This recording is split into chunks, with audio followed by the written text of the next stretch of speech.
The Tragedy of King Lear. By William Shakespeare. Act I. Scene I. A room of state in King Lear's palace. Enter Kent, Gloucester and Edmund. Kent. I thought the king had more affected the Duke of Albany than Cornwall. Gloucester. It did always seem so to us, but now, in the division of the kingdom, it appears not which of the dukes he values most, for qualities are so weighed that curiosity in neither can make choice of either's moiety. Kent. Is not this your son, my lord? Gloucester. His breeding, sir, hath been at my charge, I have so often blushed to acknowledge him that now I am brass to't. Kent. I cannot conceive you. Gloucester. Sir, this young fellow's mother could.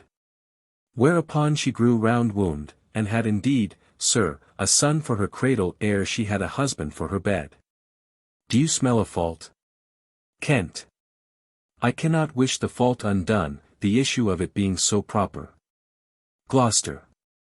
But I have a son, sir, by order of law, some year elder than this, who yet is no dearer in my account, though this knave came something saucily to the world before he was sent for, yet was his mother fair. There was good sport at his making, and the whoreson must be acknowledged. Do you know this noble gentleman, Edmund? Edmund. No, my lord. Gloucester. My lord of Kent, remember him hereafter as my honourable friend.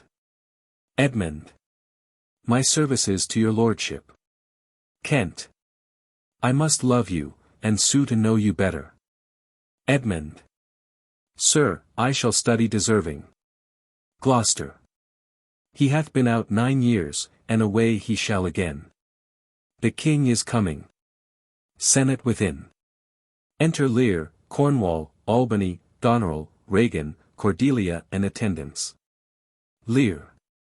Attend the lords of France and Burgundy, Gloucester. Gloucester. I shall, my lord. Exeunt Gloucester and Edmund.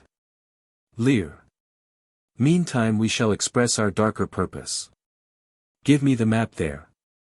Know that we have divided in 3 our kingdom, and 'tis our fast intent to shake all cares and business from our age, conferring them on younger strengths, while we unburdened crawl toward death. Our son of Cornwall, and you, our no less loving son of Albany, we have this hour a constant will to publish our daughter's several dowers, that future strife may be prevented now. The princes, France and Burgundy, great rivals in our youngest daughter's love, long in our court have made their amorous sojourn, and here are to be answered. Tell me, my daughters, since now we will divest us both of rule, interest of territory, cares of state, which of you shall we say doth love us most? That we our largest bounty may extend where nature doth with merit challenge. Goneril, our eldest born, speak first. Goneril. Sir, I love you more than word can wield the matter, dearer than eyesight, space, and liberty, beyond what can be valued, rich or rare, no less than life, with grace, health, beauty, honor. As much as child e'er loved, or father found, a love that makes breath poor and speech unable, beyond all manner of so much I love you. Cordelia. Aside. What shall Cordelia speak? Love, and be silent. Lear. Of all these bounds, even from this line to this, with shadowy forests and with champins riched, with plenteous rivers and wide-skirted meads, we make thee lady, to thine and Albany's issue be this perpetual. What says our second daughter, our dearest Regan, wife of Cornwall? Speak. Regan. Sir, I am made of the self-metal as my sister, and prize me at her worth. In my true heart I find she names my very deed of love. Only she comes too short, that I profess myself an enemy to all other joys which the most precious square of sense possesses, and find I am alone felicitate in your dear highness love. Cordelia. Aside. Then poor Cordelia, and yet not so. Since, I am sure, my love's more ponderous than my tongue. Lear. To thee and thine hereditary ever remain this ample third of our fair kingdom, no less in space, validity, and pleasure than that conferred on Goneril. Now, our joy, although the last and least, to whose young love the vines of France and milk of Burgundy strive to be interest, what can you say to draw a third more opulent than your sisters? Speak. Cordelia. Nothing, my lord. Lear. Nothing. Cordelia. Nothing. Lear. Nothing will come of nothing, speak again. Cordelia. Unhappy that I am, I cannot heave my heart into my mouth, I love your majesty according to my bond, no more nor less. Lear. How, Cordelia? Mend your speech a little, lest you may mar your fortunes. Cordelia. Good my lord, you have begot me, bred me, loved me, I return those duties back as are right fit, obey you, love you, and most honor you. Why have my sisters husbands if they say they love you all? Haply, when I shall wed, that lord whose hand must take my plight shall carry half my love with him, half my care and duty, sure I shall never marry like my sisters, to love my father all. Lear. But goes thy heart with this? Cordelia. Ay, my good lord. Lear. So young, and so untender. Cordelia. So young, my lord, and true. Lear. Let it be so, thy truth then be thy dower, for, by the sacred radiance of the sun, the mysteries of Hecate in the night, by all the operation of the orbs, from whom we do exist and cease to be. Here I disclaim all my paternal care, propinquity and property of blood, and as a stranger to my heart and me hold thee from this for ever. The barbarous Scythian, or he that makes his generation messes to gorge his appetite, shall to my bosom be as well neighboured, pitied, and relieved, as thou my sometime daughter. Kent. Good my liege. Lear. Peace, Kent. Come not between the dragon and his wrath. I loved her most, and thought to set my rest on her kind nursery. To Cordelia. Hence and avoid my sight. So be my grave my peace, as here I give her father's heart from her. Call France. Who stirs? Call Burgundy.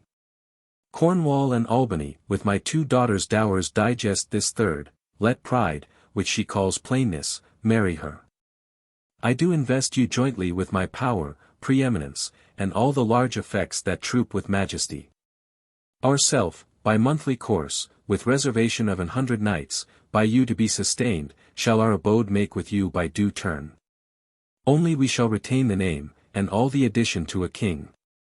The sway, revenue, execution of the rest, beloved sons, be yours, which to confirm, this coronet part between you. Giving the crown.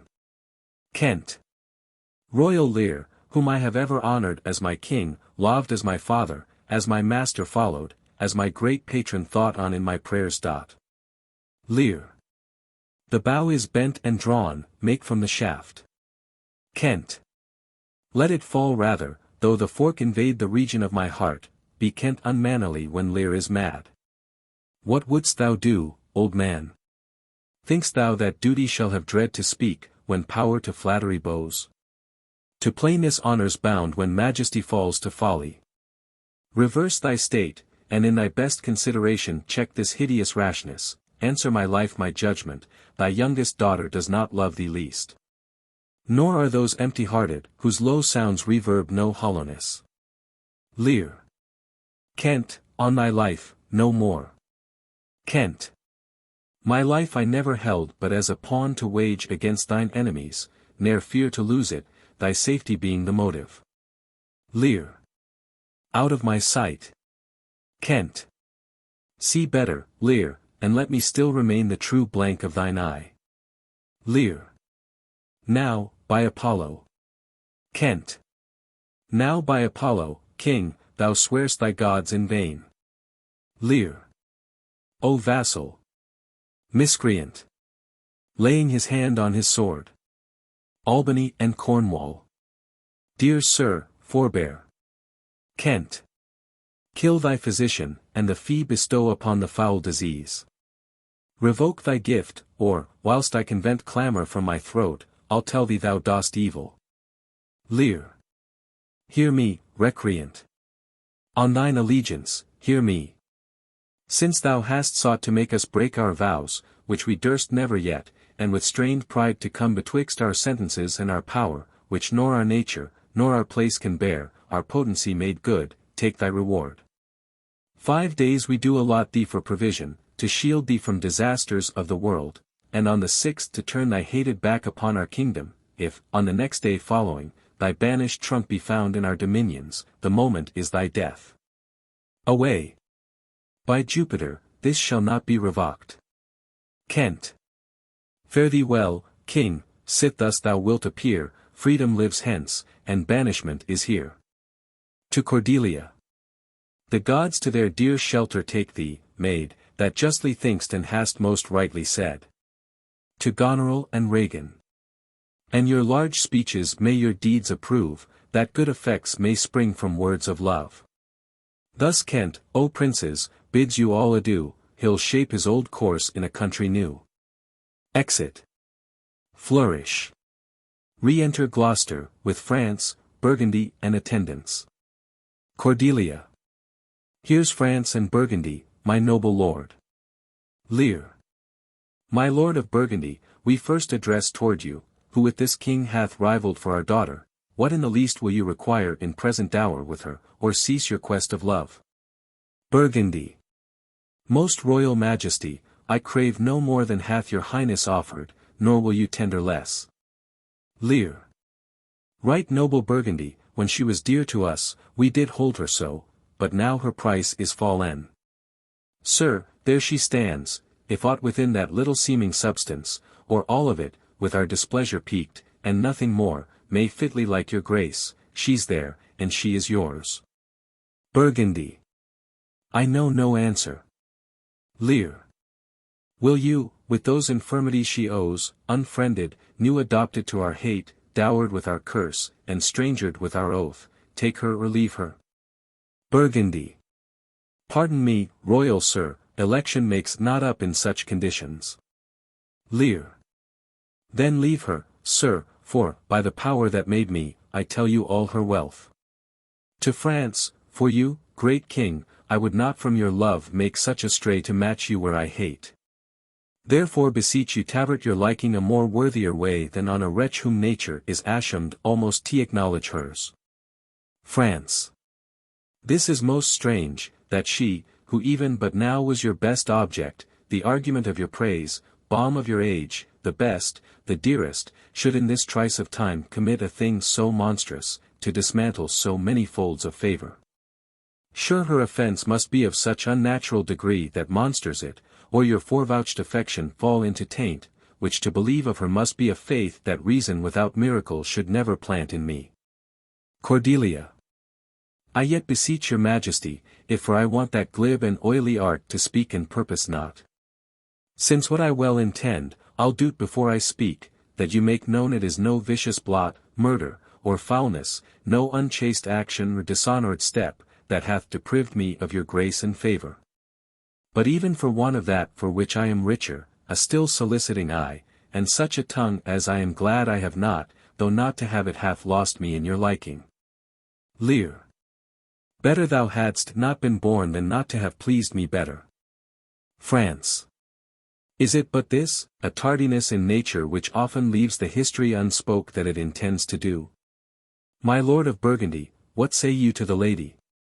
Love's not love when it is mingled with regards that stands aloof from the entire point. Will you have her? She is herself a dowry. Burgundy. Royal king, give but that portion which yourself proposed, and here I take Cordelia by the hand, Duchess of Burgundy. Lear. Nothing, I have sworn, I am firm. Burgundy. I am sorry, then, you have so lost a father that you must lose a husband. Cordelia. Peace be with Burgundy. Since that respects of fortunes are his love, I shall not be his wife. France. Fairest Cordelia, that art most rich, being poor. Most choice forsaken, and most loved, despist. Thee and thy virtues here I seize upon, be it lawful, I take up what's cast away. Gods, gods. 'Tis strange that from their coldest neglect my love should kindle to inflamed respect. Thy dowerless daughter, king, thrown to my chance, is queen of us, of ours, and our fair France. Not all the dukes of waterish Burgundy can buy this unprized precious maid of me. Bid them farewell, Cordelia, though unkind, thou losest here, a better where to find. Lear. Thou hast her, France, let her be thine, for we have no such daughter, nor shall ever see that face of hers again. Therefore be gone without our grace, our love, our benison. Come, noble Burgundy. Flourish. Exeunt Lear, Burgundy, Cornwall, Albany, Gloucester and attendants. France. Bid farewell to your sisters. Cordelia. The jewels of our father, with washed eyes Cordelia leaves you, I know you what you are, and like a sister am most loath to call your faults as they are named. Love well our father, to your professed bosoms I commit him, but yet, alas, stood I within his grace, I would prefer him to a better place. So farewell to you both. Regan. Prescribe not us our duties. Goneril. Let your study be to content your lord, who hath received you at fortune's alms. You have obedience scant, and well are worth the want that you have wanted. Cordelia. Time shall unfold what plighted cunning hides, who covers faults, at last shame derides. Well may you prosper. France. Come, my fair Cordelia. Exeunt France and Cordelia. Goneril. Sister, it is not little I have to say of what most nearly appertains to us both. I think our father will hence tonight. Regan. That's most certain, and with you, next month with us. Goneril.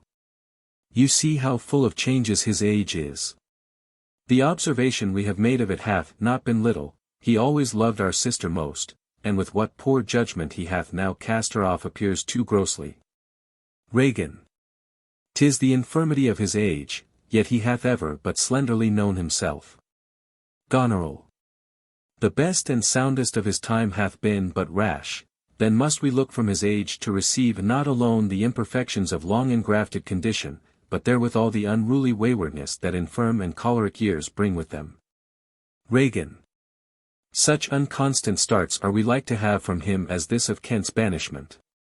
Goneril. There is further compliment of leave-taking between France and him. Pray you let us hit together, if our father carry authority with such disposition as he bears, this last surrender of his will but offend us. Regan. We shall further think of it. Goneril.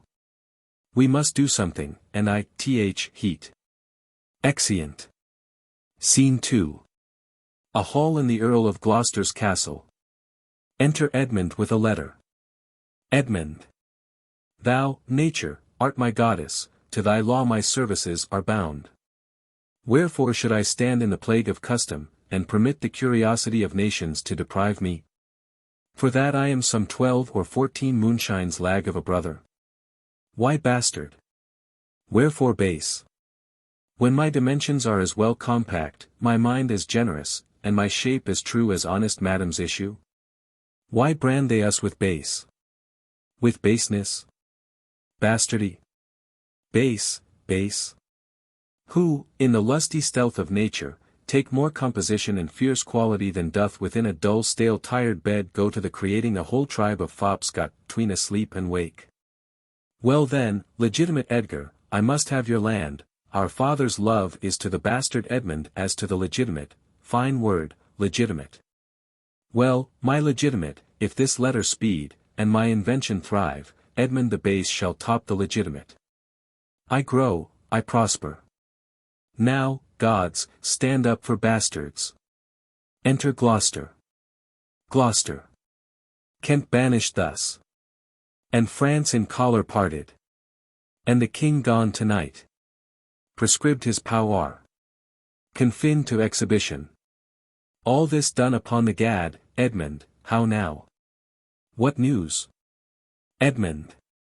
So please your lordship, none. Putting up the letter. Gloucester. Why so earnestly seek you to put up that letter? Edmund. I know no news, my lord. Gloucester. What paper were you reading? Edmund. Nothing, my lord. Gloucester. No. What needed then that terrible dispatch of it into your pocket? The quality of nothing hath not such need to hide itself. Let's see. Come, if it be nothing, I shall not need spectacles. Edmund. I beseech you, sir, pardon me.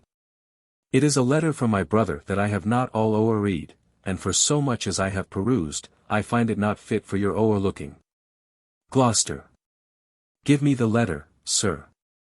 Edmund. I shall offend either to detain or give it. The contents, as in part 1 understand them, are to blame. Gloucester. Let's see, let's see. Edmund. I hope, for my brother's justification, he wrote this but as an essay, or taste of my virtue. Gloucester. Reads. This policy and reverence of age makes the world bitter to the best of our times, keeps our fortunes from us till our oldness cannot relish them. I begin to find an idle and fond bondage in the oppression of aged tyranny, who sways not as it hath power, but as it is suffered. Come to me, that of this I may speak more. If our father would sleep till I waked him, you should enjoy half his revenue for ever, and live the beloved of your brother Edgar. Hum. Conspiracy. Sleep till I wake him, you should enjoy half his revenue. My son Edgar. Had he a hand to write this? A heart and brain to breed it in? When came this to you? Who brought it? Edmund. It was not brought me, my lord, there's the cunning of it. I found it thrown in at the casement of my closet. Gloucester. You know the character to be your brother's? Edmund. If the matter were good, my lord, I durst swear it were his, but in respect of that, I would fain think it were not. Gloucester. It is his. Edmund. It is his hand, my lord, but I hope his heart is not in the contents. Gloucester. Has he never before sounded you in this business? Edmund. Never, my lord.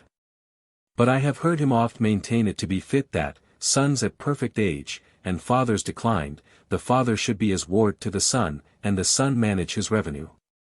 Gloucester. O villain, villain. His very opinion in the letter. Abhorred villain. Unnatural, detested, brutish villain. Worse than brutish. Go, sirrah, seek him, I'll apprehend him. Abominable villain, where is he? Edmund. I do not well know, my lord. If it shall please you to suspend your indignation against my brother till you can derive from him better testimony of his intent, you should run a certain course. Where, if you violently proceed against him, mistaking his purpose, it would make a great gap in your own honor, and shake in pieces the heart of his obedience. I dare pawn down my life for him, that he hath writ this to feel my affection to your honor, and to no other pretence of danger. Gloucester. Think you so? Edmund. If your honor judge it meet, I will place you where you shall hear us confer of this, and by an auricular assurance have your satisfaction, and that without any further delay than this very evening. Gloucester. He cannot be such a monster. Edmund. Nor is not, sure. Gloucester. To his father, that so tenderly and entirely loves him. Heaven and earth. Edmund, seek him out, wind me into him, I pray you, frame the business after your own wisdom. I would unstate myself to be in a due resolution. Edmund. I will seek him, sir, presently, convey the business as I shall find means, and acquaint you withal. Gloucester. These late eclipses in the sun and moon portend no good to us, though the wisdom of nature can reason it thus and thus, yet nature finds itself scourged by the sequent effects. Love cools, friendship falls off, brothers divide, in cities, mutinies. In countries, discord, in palaces, treason, and the bond cracked, twixt son and father. This villain of mine comes under the prediction, there's son against father, the king falls from bias of nature, there's father against child. We have seen the best of our time. Machinations, hollowness, treachery, and all ruinous disorders follow us disquietly to our graves. Find out this villain, Edmund, it shall lose thee nothing, do it carefully. And the noble and true-hearted Kent banished. His offence, honesty. 'Tis strange. Exit. Edmund. This is the excellent foppery of the world, that, when we are sick in fortune, often the surfeits of our own behavior, we make guilty of our disasters the sun, the moon, and the stars, as if we were villains on necessity. Fools by heavenly compulsion, knaves, thieves, and treachers by spherical predominance, drunkards, liars, and adulterers by an enforced obedience of planetary influence, and all that we are evil in, by a divine thrusting on. An admirable evasion of whoremaster man, to lay his goatish disposition to the charge of a star. My father compounded with my mother under the dragon's tail, and my nativity was under Ursa Major, so that it follows I am rough and lecherous. Phut! I should have been that I am, had the maidenliest star in the firmament twinkled on my bastardizing. Enter Edgar. Pat! He comes, like the catastrophe of the old comedy, my cue is villainous melancholy, with a sigh like Tom o' Bedlam. Oh, these eclipses do portend these divisions. Fa, soul, la, me. Edgar. How now, brother Edmund, what serious contemplation are you in? Edmund. I am thinking, brother, of a prediction I read this other day, what should follow these eclipses. Edgar. Do you busy yourself with that? Edmund. I promise you, the effects he writes of succeed unhappily, as of unnaturalness between the child and the parent, death, dearth, dissolutions of ancient amities. Divisions in state, menaces and maledictions against king and nobles, needless diffidences, banishment of friends, dissipation of cohorts, nuptial breaches, and I know not what. Edgar. How long have you been a sectary astronomical? Edmund. Come, come. When saw you my father last? Edgar. The night gone by. Edmund. Spake you with him? Edgar. Aye, 2 hours together. Edmund. Parted you in good terms? Found you no displeasure in him, by word nor countenance? Edgar. None at all. Edmund. Bethink yourself wherein you may have offended him, and at my entreaty forbear his presence until some little time hath qualified the heat of his displeasure. Which at this instant so raggeth in him that with the mischief of your person it would scarcely allay. Edgar. Some villain hath done me wrong. Edmund. That's my fear. I pray you have a continent forbearance till the speed of his rage goes slower. And, as I say, retire with me to my lodging, from whence I will fitly bring you to hear my lord speak. Pray ye, go, there's my key. If you do stir abroad, go armed. Edgar. Armed, brother? Edmund. Brother, I advise you to the best. I am no honest man if there be any good meaning toward you, I have told you what I have seen and heard. But faintly, nothing like the image and horror of it, pray you, away. Edgar. Shall I hear from you anon? Edmund. I do serve you in this business. Exit Edgar.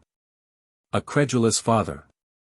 And a brother noble, whose nature is so far from doing harms that he suspects none, on whose foolish honesty my practices ride easy. I see the business. Let me, if not by birth, have lands by wit. All with me's meet that I can fashion fit. Exit. Scene 3. A room in the Duke of Albany's palace. Enter Goneril and Oswald. Goneril. Did my father strike my gentleman for chiding of his fool? Oswald. Aye, madam. Goneril.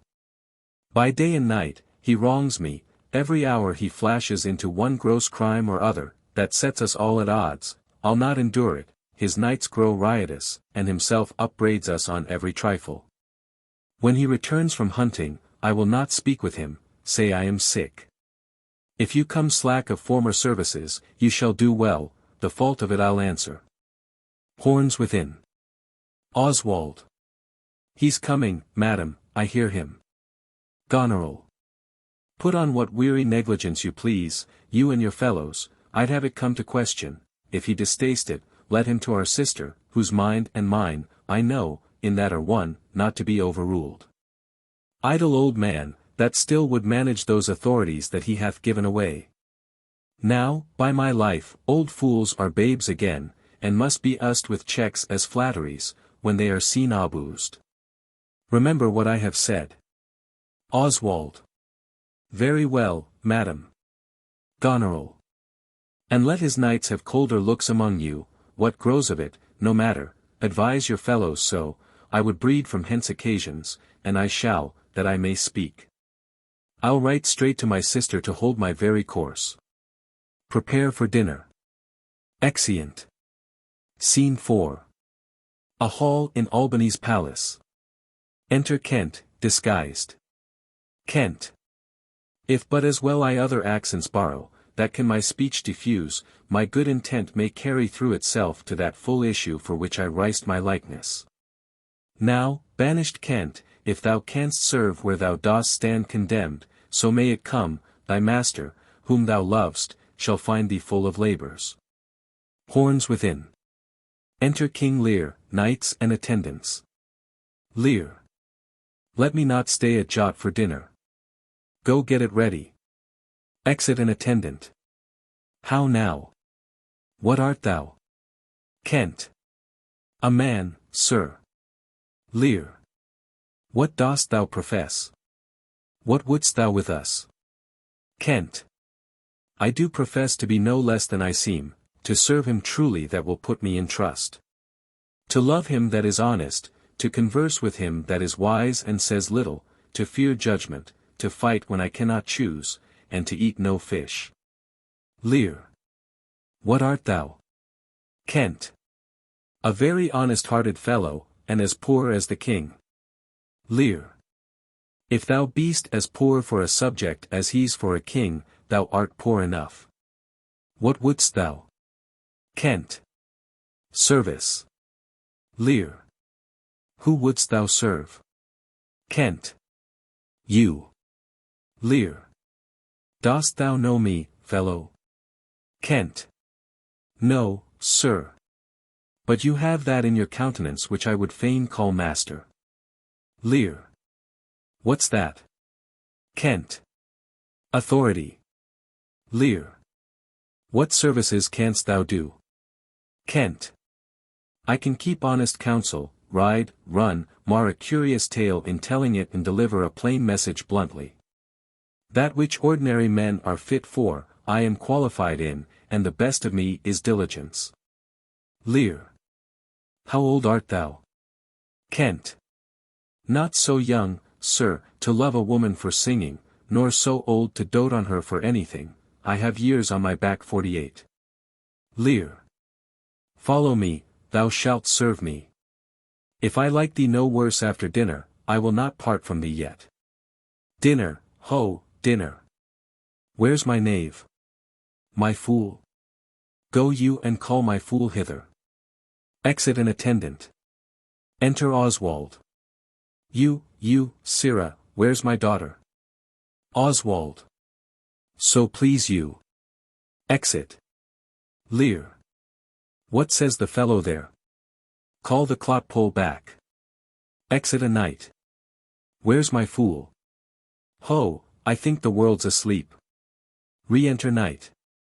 How now? Where's that mongrel? Knight. He says, my lord, your daughter is not well. Lear. Why came not the slave back to me when I called him? Knight. Sir, he answered me in the roundest manner, he would not. Lear. He would not. Knight. My lord, I know not what the matter is, but to my judgment your highness is not entertained with that ceremonious affection as you were wont.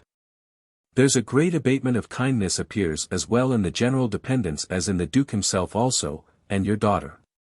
Lear. Ha! Say'st thou so? Knight. I beseech you pardon me, my lord, if I be mistaken. For my duty cannot be silent when I think your highness wronged. Lear. Thou but rememberest me of mine own conception, I have perceived a most faint neglect of late. Which I have rather blamed as mine own jealous curiosity than as a very pretence and purpose of unkindness, I will look further into't. But where's my fool?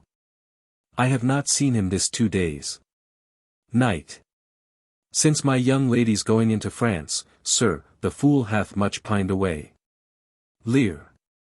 No more of that, I have noted it well. Go you and tell my daughter I would speak with her. Exit attendant. Go you, call hither my fool. Exit another attendant. Re-enter Oswald. Oh, you, sir, you, come you hither, sir, who am I, sir? Oswald. My lady's father. Lear. My lady's father. My lord's knave, you whoreson dog. You slave. You cur. Oswald. I am none of these, my lord, I beseech your pardon. Lear. Do you bandy looks with me, you rascal? Striking him. Oswald. I'll not be struck, my lord. Kent. Nor tripped neither, you base football player. Tripping up his heels. Lear. I thank thee, fellow. Thou serv'st me, and I'll love thee. Kent. Come, sir, arise, away. I'll teach you differences, away, away. If you will measure your lubber's length again, tarry, but away. Go to, have you wisdom? So. Pushes Oswald out. Lear. Now, my friendly knave, I thank thee, there's earnest of thy service. Giving Kent money. Enter fool. Fool. Let me hire him too, here's my coxcomb. Giving Kent his cap. Lear. How now, my pretty knave, how dost thou? Fool. Sirrah, you were best take my coxcomb. Kent. Why, fool? Fool. Why, for taking one's part that's out of favour. Nay, and thou canst not smile as the wind sits, thou'lt catch cold shortly, there, take my coxcomb. Why, this fellow has banished 2 on's daughters, and did the 3rd a blessing against his will, if thou follow him, thou must needs wear my coxcomb. How now, nuncle? Would I had 2 coxcombs and 2 daughters. Lear. Why, my boy. Fool. If I gave them all my living, I'd keep my coxcombs myself. There's mine, beg another of thy daughters. Lear. Take heed, sirrah, the whip. Fool. Truth's a dog must to kennel, he must be whipped out, when the Lady Brock may stand by the fire and stink. Lear. A pestilent gall to me. Fool. Sirrah, I'll teach thee a speech. Lear. Do. Fool. Mark it, nuncle, have more than thou showest, speak less than thou knowest, lend less than thou owest, ride more than thou goest, learn more than thou trowest, set less than thou throwest. Leave thy drink and thy whore, and keep in a door, and thou shalt have more than 2 tens to a score. Kent. This is nothing, fool. Fool. Then, 'tis like the breath of an unfeed lawyer, you gave me nothing for't. Can you make no use of nothing, nuncle? Lear. Why, no, boy, nothing can be made out of nothing. Fool. To Kent. Prithee tell him, so much the rent of his land comes to, he will not believe a fool. Lear. A bitter fool. Fool. Dost thou know the difference, my boy, between a bitter fool and a sweet one? Lear. No, lad, teach me. Fool. That lord that counselled thee to give away thy land, come place him here by me, do thou for him stand. The sweet and bitter fool will presently appear, the one in motley here, the other found out there. Lear. Dost thou call me fool, boy? Fool. All thy other titles thou hast given away, that thou wast born with. Kent.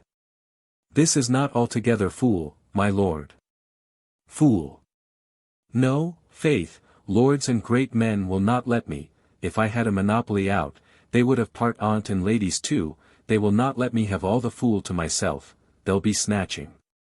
Nuncle, give me an egg, and I'll give thee 2 crowns. Lear. What 2 crowns shall they be? Fool. Why, after I have cut the egg the middle and eat up the meat, the 2 crowns of the egg. When thou clovest thy crown the middle and gav'st away both parts, thou borest thine ass on thy back o'er the dirt, thou hadst little wit in thy bald crown when thou gav'st thy golden one away. If I speak like myself in this, let him be whipped that first finds it so. Singing. Fools had ne'er less grace in a year, for wise men are grown foppish, and know not how their wits to wear, their manners are so apish. Lear. When will you want to be so full of songs, sirrah? Fool. I have used it, nuncle, e'er since thou madst thy daughters thy mothers, for when thou gav'st them the rod, and putst down thine own breeches, singing. Then they for sudden joy did weep, and I for sorrow sung, that such a king should play bo peep, and go the fools among. Prithee, nuncle, keep a schoolmaster that can teach thy fool to lie, I would fain learn to lie. Lear. An you lie, sirrah, we'll have you whipped. Fool. I marvel what kin thou and thy daughters are, they'll have me whipped for speaking true, thou lt have me whipped for lying, and sometimes I am whipped for holding my peace. I had rather be any kind o' thing than a fool, and yet I would not be thee, nuncle, thou hast pared thy wit o' both sides, and left nothing the middle, here comes one o' the parings. Enter Goneril. Lear. How now, daughter? What makes that frontlet on? Methinks you are too much of late the frown. Fool. Thou wast a pretty fellow when thou hadst no need to care for her frowning. Now thou art an O without a figure, I am better than thou art now. I am a fool, thou art nothing. To Goneril. Yes, forsooth, I will hold my tongue. So your face bids me, though you say nothing.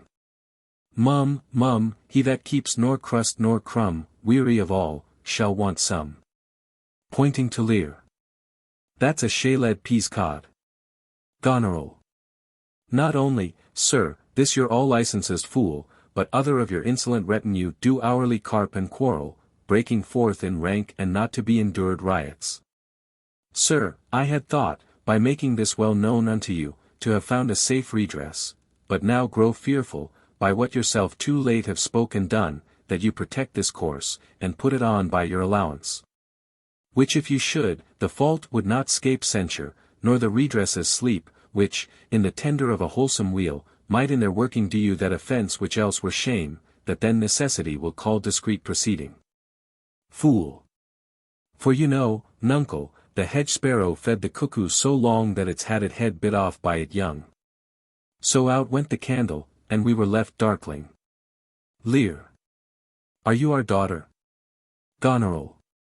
Come, sir, I would you would make use of that good wisdom, whereof I know you are fraught, and put away these dispositions, which of late transform you from what you rightly are. Fool. May not an ass know when the cart draws the horse? Whoop, jug. I love thee. Lear. Doth any here know me? This is not Lear, doth Lear walk thus? Speak thus? Where are his eyes? Either his notion weakens, his discernings are lethargied. Ha! Waking? 'Tis not so. Who is it that can tell me who I am? Fool.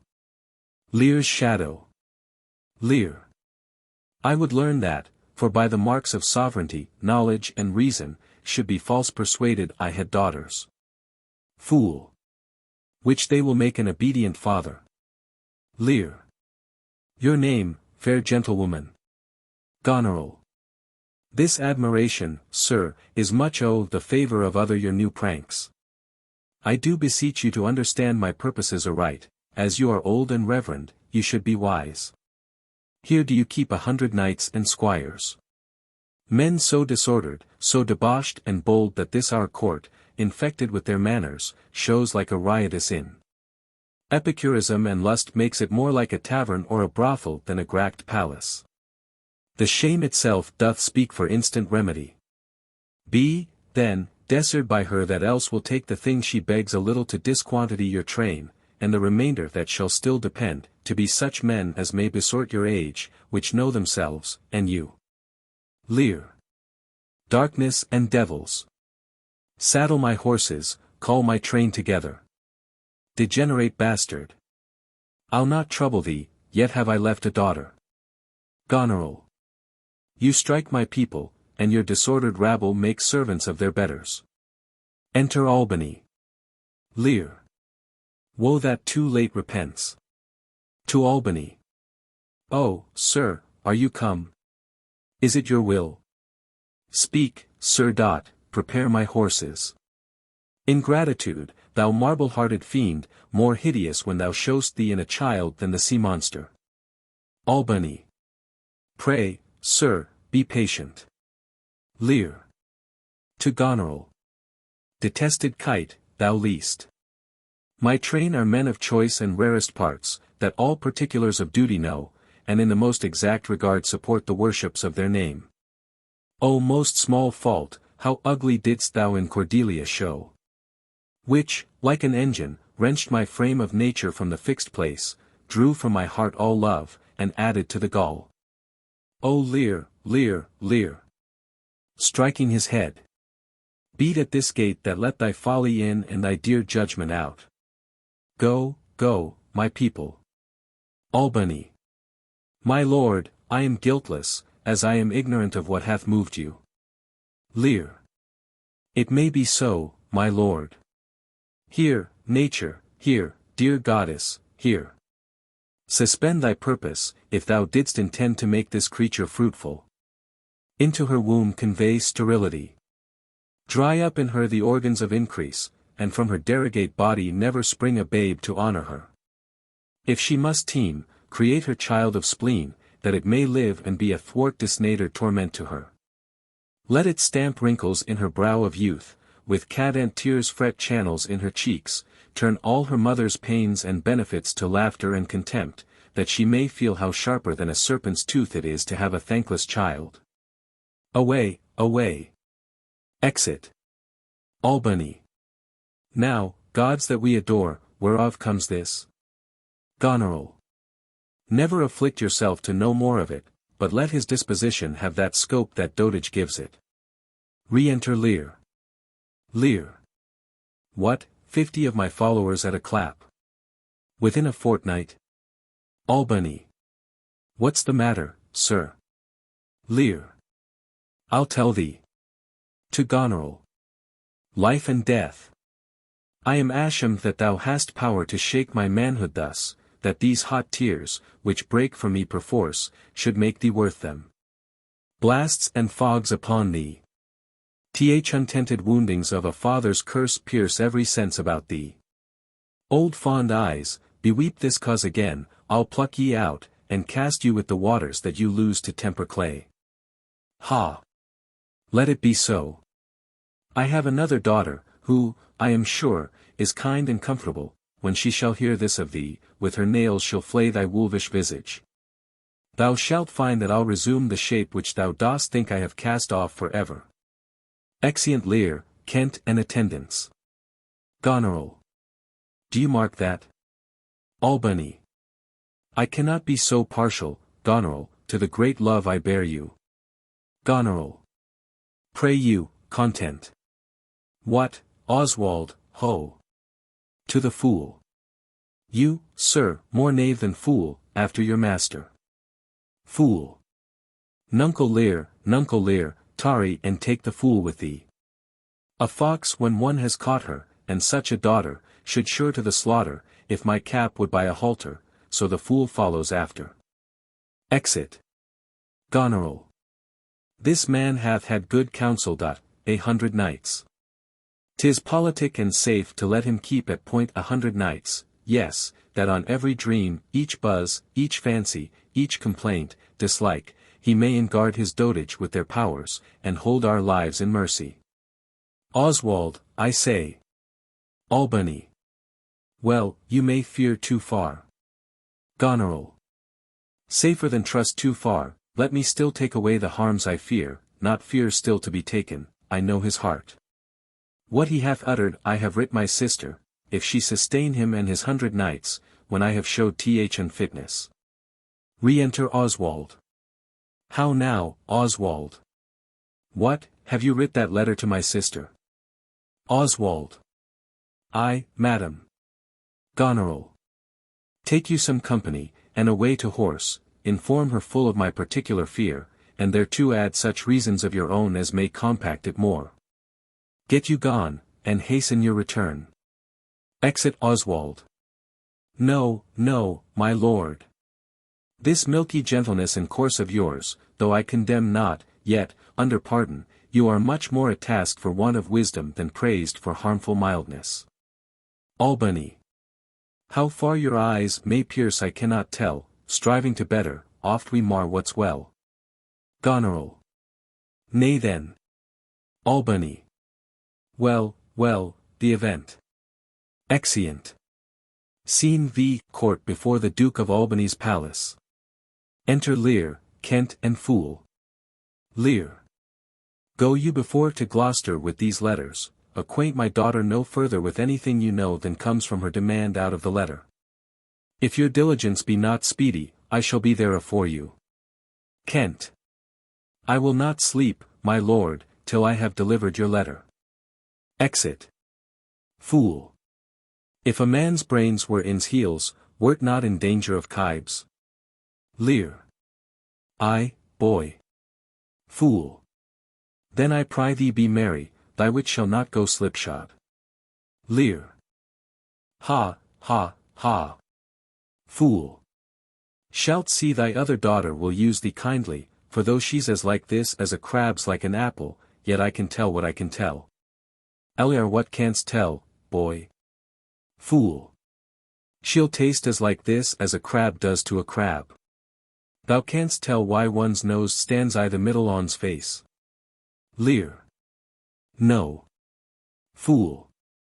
Why, to keep one's eyes of either side's nose, that what a man cannot smell out, he may spy into. Lear. I did her wrong. Fool. Canst tell how an oyster makes his shell? Lear. No. Fool. Nor I neither, but I can tell why a snail has a house. Lear. Why? Fool. Why, to put's head in, not to give it away to his daughters, and leave his horns without a case. Lear. I will forget my nature. So kind a father. Be my horses ready? Fool. Thy asses are gone about, M. The reason why the 7 stars are no more than 7 is a pretty reason. Lear. Because they are not 8. Fool. Yes indeed, thou wouldst make a good fool. Lear. To tact again perforce. Monster ingratitude. Fool. If thou wert my fool, nuncle, I'd have thee beaten for being old before thy time. Lear. How's that? Fool. Thou shouldst not have been old till thou hadst been wise. Lear. Oh, let me not be mad, not mad, sweet heaven. Keep me in temper, I would not be mad. Enter gentlemen. How now? Are the horses ready? Gentlemen. Ready, my lord. Lear. Come, boy. Fool. She that's a maid now, and laughs at my departure, shall not be a maid long, unless things be cut shorter. Exeunt. Act 2. Scene I. A court within the castle of the Earl of Gloucester. Enter Edmund and Curan, meeting. Edmund. Save thee, Curan. Curan. And you, sir. I have been with your father, and given him notice that the Duke of Cornwall and Regan his Duchess will be here with him this night. Edmund. How comes that? Curan. Nay, I know not. You have heard of the news abroad. I mean the whispered ones, for they are yet but ear-kissing arguments. Edmund. Not I, pray you, what are they? Curan. Have you heard of no likely wars twixt the two Dukes of Cornwall and Albany? Edmund. Not a word. Curan. You may do, then, in time. Fare you well, sir. Exit. Edmund. The Duke be here tonight? The better. Best. This weaves itself perforce into my business. My father hath set guard to take my brother. And I have one thing, of a queasy question, which I must act. Briefness and fortune work. Brother, a word, descend, brother, I say. Enter Edgar. My father watches, O sir, fly this place, intelligence is given where you are hid. You have now the good advantage of the night. Have you not spoken gainst the Duke of Cornwall? He's coming hither, now, I, the knight, I, the haste, and Regan with him, have you nothing said upon his party gainst the Duke of Albany? Advise yourself. Edgar. I am sure on't, not a word. Edmund. I hear my father coming, pardon me, in cunning I must draw my sword upon you, draw, seem to defend yourself, now quit you well. Yield, come before my father. Light, ho, here. Fly, brother. Torches, torches, so farewell. Exit Edgar. Some blood drawn on me would beget opinion of my more fierce endeavor, wounds his arm. I have seen drunkards do more than this in sport. Father, father. Stop, stop. No help. Enter Gloucester and servants with torches. Gloucester. Now, Edmund, where's the villain? Edmund. Here stood he in the dark, his sharp sword out, mumbling of wicked charms, conjuring the moon to stand auspicious mistress. Gloucester. But where is he? Edmund. Look, sir, I bleed. Gloucester. Where is the villain, Edmund? Edmund. Fled this way, sir. When by no means he could. Gloucester. Pursue him, ho. Go after. Exeunt servants. By no means what? Edmund. Persuade me to the murder of your lordship, but that I told him the revenging gods gainst parricides did all their thunders bend, spoke with how manifold and strong a bond the child was bound to the father. Sir, in fine, seeing how loathly opposite I stood to his unnatural purpose, in fell motion with his prepared sword, he charges home my unprovided body, latched mine arm. But when he saw my best alarum spirits, bold in the quarrel's right, roused to th encounter, or whether gassed by the noise I made, full suddenly he fled. Gloucester. Let him fly far, not in this land shall he remain uncaught. And found, dispatched. The noble Duke my master, my worthy arch and patron, comes tonight, by his authority I will proclaim it, that he which finds him shall deserve our thanks, bringing the murderous coward to the stake, he that conceals him, death. Edmund. When I dissuaded him from his intent, and found him pight to do it, with cursed speech I threatened to discover him, he replied, Thou unpossessing bastard. Dost thou think, if I would stand against thee, would the reposal of any trust, virtue, or worth in thee make thy words faithed? No, what I should deny as this I would. I, though thou didst produce my very character, I'd turn it all to thy suggestion, plot, and damned practice, and thou must make a dullard of the world. If they not thought the profits of my death were very pregnant and potential spurs to make thee seek it. Gloucester. O strange and fast-ned villain! Would he deny his letter, said he. I never got him. Tuck it within. Hark, the Duke's trumpets. I know not why he comes. All ports I'll bar, the villain shall not scape. The Duke must grant me that, besides, his picture I will send far and near, that all the kingdom may have due note of him, and of my land, loyal and natural boy, I'll work the means to make thee capable. Enter Cornwall, Regan and attendants. Cornwall. How now, my noble friend? Since I came hither, which I can call but now, I have heard strange news. Regan.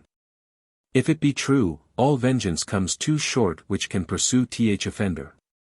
How dost, my lord? Gloucester. Oh madam, my old heart is cracked, it's cracked. Regan. What, did my father's godson seek your life? He whom my father nommed? Your Edgar. Gloucester. O lady, lady, shame would have it hid. Regan. Was he not companion with the riotous knights that tend upon my father? Gloucester. I know not, madam, 'tis too bad, too bad. Edmund.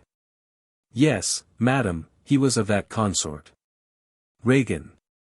No marvel then though he were ill affected, 'tis they have put him on the old man's death, to have the expense and waste of his revenues.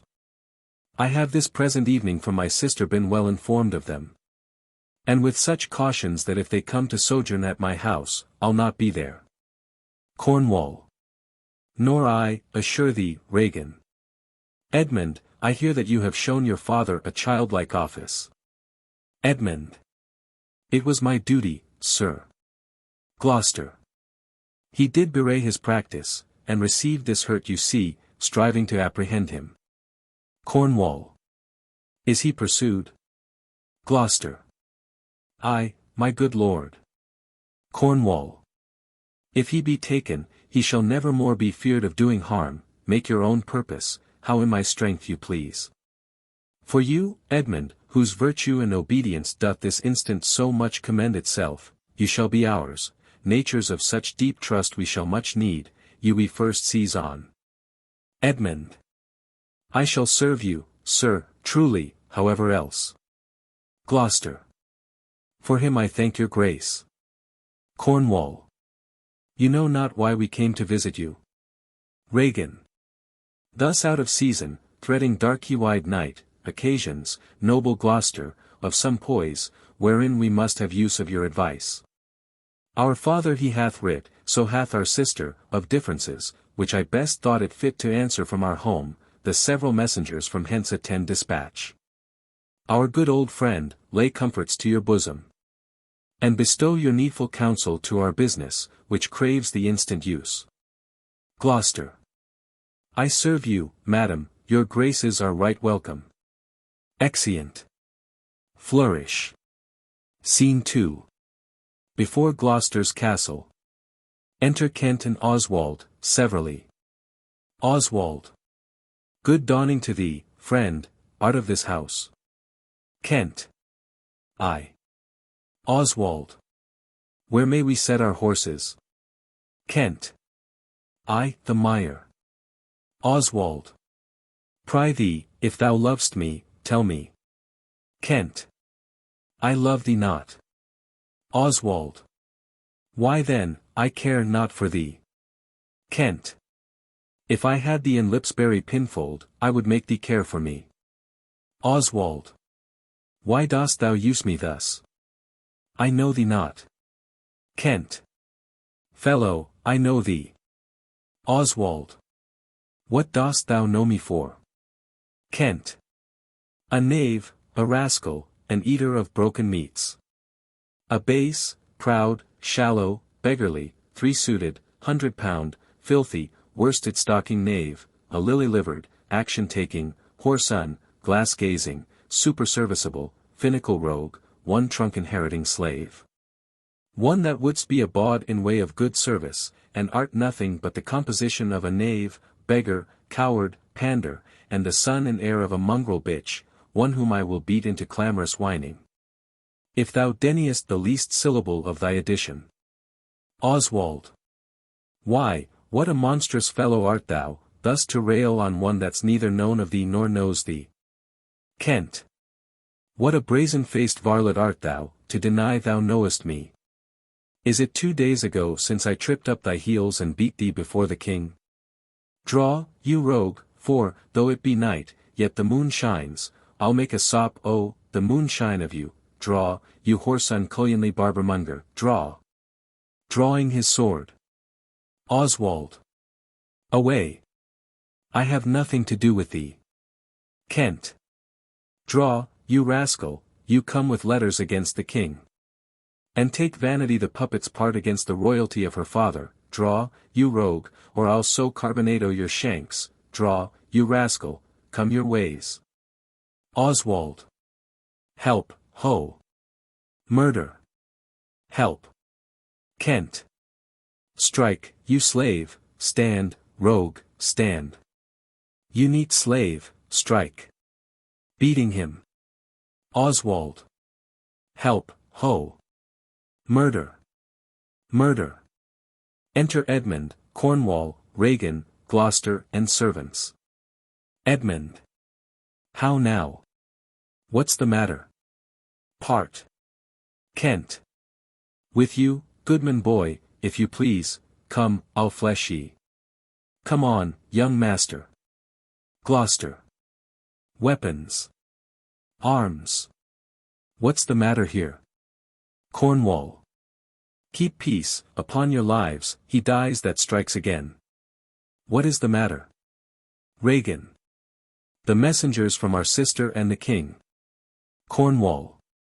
What is your difference? Speak. Oswald. I am scarce in breath, my lord. Kent. No marvel, you have so bestirred your valor. You cowardly rascal, nature disclaims in thee, a tailor made thee. Cornwall. Thou art a strange fellow, a tailor make a man. Kent. I, a tailor, sir, a stonecutter or a painter could not have made him so ill, though he had been but 2 years at the trade. Cornwall. Speak yet, how grew your quarrel? Oswald. This ancient ruffian, sir, whose life I have spared at suit of his grey beard. Kent. Thou whoreson Zed. Thou unnecessary letter. My lord, if you'll give me leave, I will tread this unbolted villain into mortar and daub the walls of a jakes with him. Spare my grey beard, you wagtail. Cornwall. Peace, sirrah. You beastly knave, know you no reverence? Kent. Yes, sir. But anger hath a privilege. Cornwall. Why art thou angry? Kent. That such a slave as this should wear a sword, who wears no honesty. Such smiling rogues as these, like rats, oft bite the holy cords 8 wane which are too entranced to unloose. Smooth every passion that in the natures of their lords rebel, bring oil to fire, snow to their colder moods, renege, affirm, and turn their halcyon beaks with every gale and vary of their masters, knowing not, like dogs, but following. A plague upon your epileptic visage. Smile you my speeches, as I were a fool. Goose, if I had you upon Sarum plain, I'd drive ye cackling home to Camelot. Cornwall. What, art thou mad, old fellow? Gloucester. How fell you out? Say that. Kent. No contraries hold more antipathy than I and such a knave. Cornwall. Why dost thou call him knave? What is his fault? Kent. His countenance likes me not. Cornwall. No more perchance does mine, or his, or hers. Kent. Sir, 'tis my occupation to be plain, I have seen better faces in my time than stands on any shoulder that I see before me at this instant. Cornwall. This is some fellow who, having been praised for bluntness, doth affect a saucy roughness, and constrains the garb quite from his nature. He cannot flatter, he, an honest mind and plain, he must speak truth. And they will take it, so. If not, he's plain. These kind of knaves I know which in this plainness harbour more craft and more corrupter ends than 20 silly ducking observants that stretch their duties nicely. Kent. Sir, in good faith, in sincere verity, under th allowance of your great aspect, whose influence, like the wreath of radiant fire on flickering Phoebus' front. Cornwall. What mean'st by this? Kent. To go out of my dialect, which you discommend so much. I know, sir, I am no flatterer, he that beguiled you in a plain accent was a plain knave, which, for my part, I will not be, though I should win your displeasure to entreat me to't. Cornwall. What was the offence you gave him? Oswald. I never gave him any. It pleased the king his master very late to strike at me, upon his misconstruction, when he, compact, and flattering his displeasure, tripped me behind. Being down, insulted, railed and put upon him such a deal of man, that worthied him, got praises of the king for him attempting who was self-subdued, and, in the fleshment of this dread exploit, drew on me here again. Kent. None of these rogues and cowards but Ajax is their fool. Cornwall. Fetch forth the stocks. You stubborn ancient knave, you reverent braggart, will teach you. Kent. Sir, I am too old to learn, call not your stocks for me, I serve the king.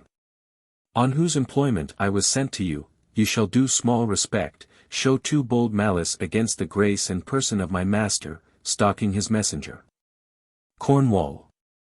Fetch forth the stocks. As I have life and honor, there shall he sit till noon. Regan. Till noon. Till night, my lord, and all night too. Kent. Why, madam, if I were your father's dog, you should not use me so. Regan. Sir, being his knave, I will.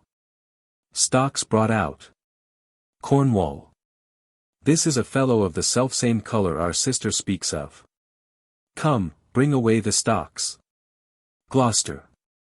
Let me beseech your grace not to do so, his fault is much, and the good king his master will check him for't. Your purposed low correction is such as basest and contemned wretches for pilferings and most common trespasses, are punished with. The king must take it ill that he, so slightly valued in his messenger, should have him thus restrained. Cornwall. I'll answer that. Regan. My sister may receive it much more worse, to have her gentleman abused, assaulted, for following her affairs. Put in his legs. Kent is put in the stocks. Cornwall. Come, my good lord, away. Exeunt all but Gloucester and Kent. Gloucester. I am sorry for thee, friend. 'Tis the Duke's pleasure, whose disposition, all the world well knows, will not be rubbed nor stopped, I'll entreat for thee. Kent. Pray do not, sir, I have watched, and travelled hard, some time I shall sleep out, the rest I'll whistle. A good man's fortune may grow out at heels, give you good morrow. Gloucester. The Duke's to blame in this, 'twill be ill taken. Exit. Kent. Good king, that must approve the common saw, thou out of heaven's benediction comest to the warm sun.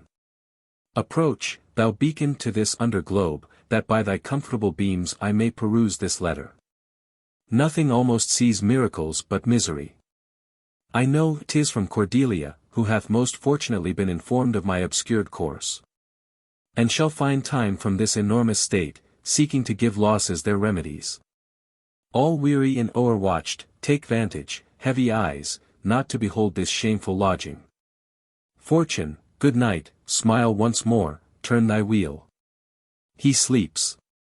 Scene 3. The open country. Enter Edgar. Edgar. I heard myself proclaimed, and by the happy hollow of a tree escaped the hunt. No port is free, no place that guard in most unusual vigilance does not attend my taking. While I may scape I will preserve myself, and am bethought to take the basest and most poorest shape that ever penury and contempt of man, brought near to beast, my face I'll grime with filth, blanket my loins. Elf all my hair in knots, and with presented nakedness outface the winds and persecutions of the sky. The country gives me proof and precedent of bedlam beggars, who, with roaring voices, strike in their numbed and mortified bare arms pins, wooden pricks, nails, sprigs of rosemary. And with this horrible object, from low farms, poor pelting villages, sheepcotes, and mills, sometime with lunatic bands, sometime with prayers, enforce their charity. Poor Turligod! Poor Tom, that's something yet, Edgar I nothing am. Exit. Scene 4. Before Gloucester's castle, Kent in the stocks. Enter Lear, fool and gentleman. Lear. 'Tis strange that they should so depart from home, and not send back my messenger. Gentlemen. As I learned, the night before, there was no purpose in them of this remove. Kent. Hail to thee, noble master. Lear. Ha! Makest thou this shame thy pastime? Kent. No, my lord. Fool. Ha, ha. He wears cruel garters. Horses are tied by the heads. Dogs and bears by the neck, monkeys by the loins, and men by the legs. When a man is overlusty at legs, then he wears wooden netherstocks. Lear. What's he that hath so much thy place mistook to set thee here? Kent. It is both he and she, your son and daughter. Lear. No. Kent. Yes. Lear. No, I say. Kent. I say, yeah. Lear. No, no, they would not. Kent. Yes, they have. Lear. By Jupiter, I swear no. Kent. By Juno, I swear I. Lear. They durst not do't. They could not, would not do't, 'tis worse than murder, to do upon respect such violent outrage. Resolve me, with all modest haste, which way thou mightst deserve where they impose this usage, coming from us. Kent. My lord, when at their home I did commend your highness letters to them, ere I was risen from the place that showed my duty kneeling, came there a reeking post, stewed in his haste, half breathless. Panting forth from Goneril his mistress' salutations. Delivered letters, spite of intermission, which presently they read. On those contents, they summoned up their meany, straight took horse, commanded me to follow and attend the leisure of their answer. Gave me cold looks, and meeting here the other messenger, whose welcome I perceived had poisoned mine, being the very fellow which of late displayed so saucily against your highness, having more man than wit about me, drew. He riced the house with loud and coward cries. Your son and daughter found this trespass worth the shame which here it suffers. Fool. Winter's not gone yet, if the wild geese fly that way. Fathers that wear rags do make their children blind, but fathers that bear bags shall see their children kind. Fortune, that errant whore, ne'er turns the key to poor. But for all this, thou shalt have as many dolours for thy daughters as thou canst tell in a year. Lear. Oh, how this mother swells up toward my heart. Hysterica passio, down, thou climbing sorrow, thy elements below. Where is this daughter? Kent. With the Earl, sir, here within. Lear. Follow me not, stay here. Exit. Gentlemen. Made you no more offence but what you speak of? Kent. None. How chance the king comes with so small a number? Fool. And thou hadst been set I the stocks for that question, thou hadst well deserved it. Kent. Why, fool. Fool. We'll set thee to school to an ant, to teach thee there's no labouring I the winter. All that follow their noses are led by their eyes but blind men, and there's not a nose among 20 but can smell him that's stinking. Let go thy hold when a great wheel runs down a hill, lest it break thy neck with following it. But the great one that goes upward, let him draw thee after. When a wise man gives thee better counsel, give me mine again, would have none but knaves follow it, since a fool gives it. That sir which serves and seeks for gain, and follows but for form, will pack when it begins to rain, and leave thee in the storm but I will tarry. The fool will stay, and let the wise man fly, the knave turns fool that runs away, the fool no knave purdy. Kent. Where learned you this, fool? Fool. Not I the stocks, fool. Enter Lear and Gloucester. Lear. Deny to speak with me. They are sick. They are weary. They have travelled all the night. Mere fetches, the images of revolt and flying off. Fetch me a better answer. Gloucester. My dear lord, you know the fiery quality of the Duke. How unremovable and fixed he is in his own course. Lear. Vengeance. Plague. Death. Confusion. Fiery. What quality? Why, Gloucester, Gloucester, I'd speak with the Duke of Cornwall and his wife. Gloucester. Well, my good lord, I have informed them so. Lear. Informed them. Dost thou understand me, man? Gloucester. Ay, my good lord. Lear. The king would speak with Cornwall. The dear father would with his daughter speak, commands, tends, service, are they informed of this? My breath and blood. Fiery. The fiery duke, tell the hot duke that, no, but not yet, maybe he is not well, infirmity doth still neglect all office whereto our health is bound, we are not ourselves when nature, being oppressed, commands the mind to suffer with the body, I'll forbear. And am fallen out with my more headier will, to take the indisposed and sickly fit for the sound man. Looking on Kent. Death on my state. Wherefore should he sit here? This act persuades me that this remotion of the Duke and her is practice only. Give me my servant forth. Go tell the Duke aunt's wife I'd speak with them, now, presently, bid them come forth and hear me, or at their chamber door I'll beat the drum till it cry sleep to death. Gloucester. I would have all well betwixt you. Exit. Lear. O me, my heart, my rising heart. But down. Fool. Cry to it, nuncle, as the cockney did to the eels when she put mi the paste alive, she napped mo the coxcombs with a stick and cried, down, wantons, down. 'Twas her brother that, in pure kindness to his horse buttered his hay. Enter Cornwall, Regan, Gloucester and servants. Lear. Good morrow to you both. Cornwall. Hail to your grace. Kent here set at liberty. Regan. I am glad to see your highness. Lear. Regan, I think you are, I know what reason I have to think so, if thou shouldst not be glad, I would divorce me from thy mother's tomb, sepulchring an adulteress. To Kent, oh, are you free?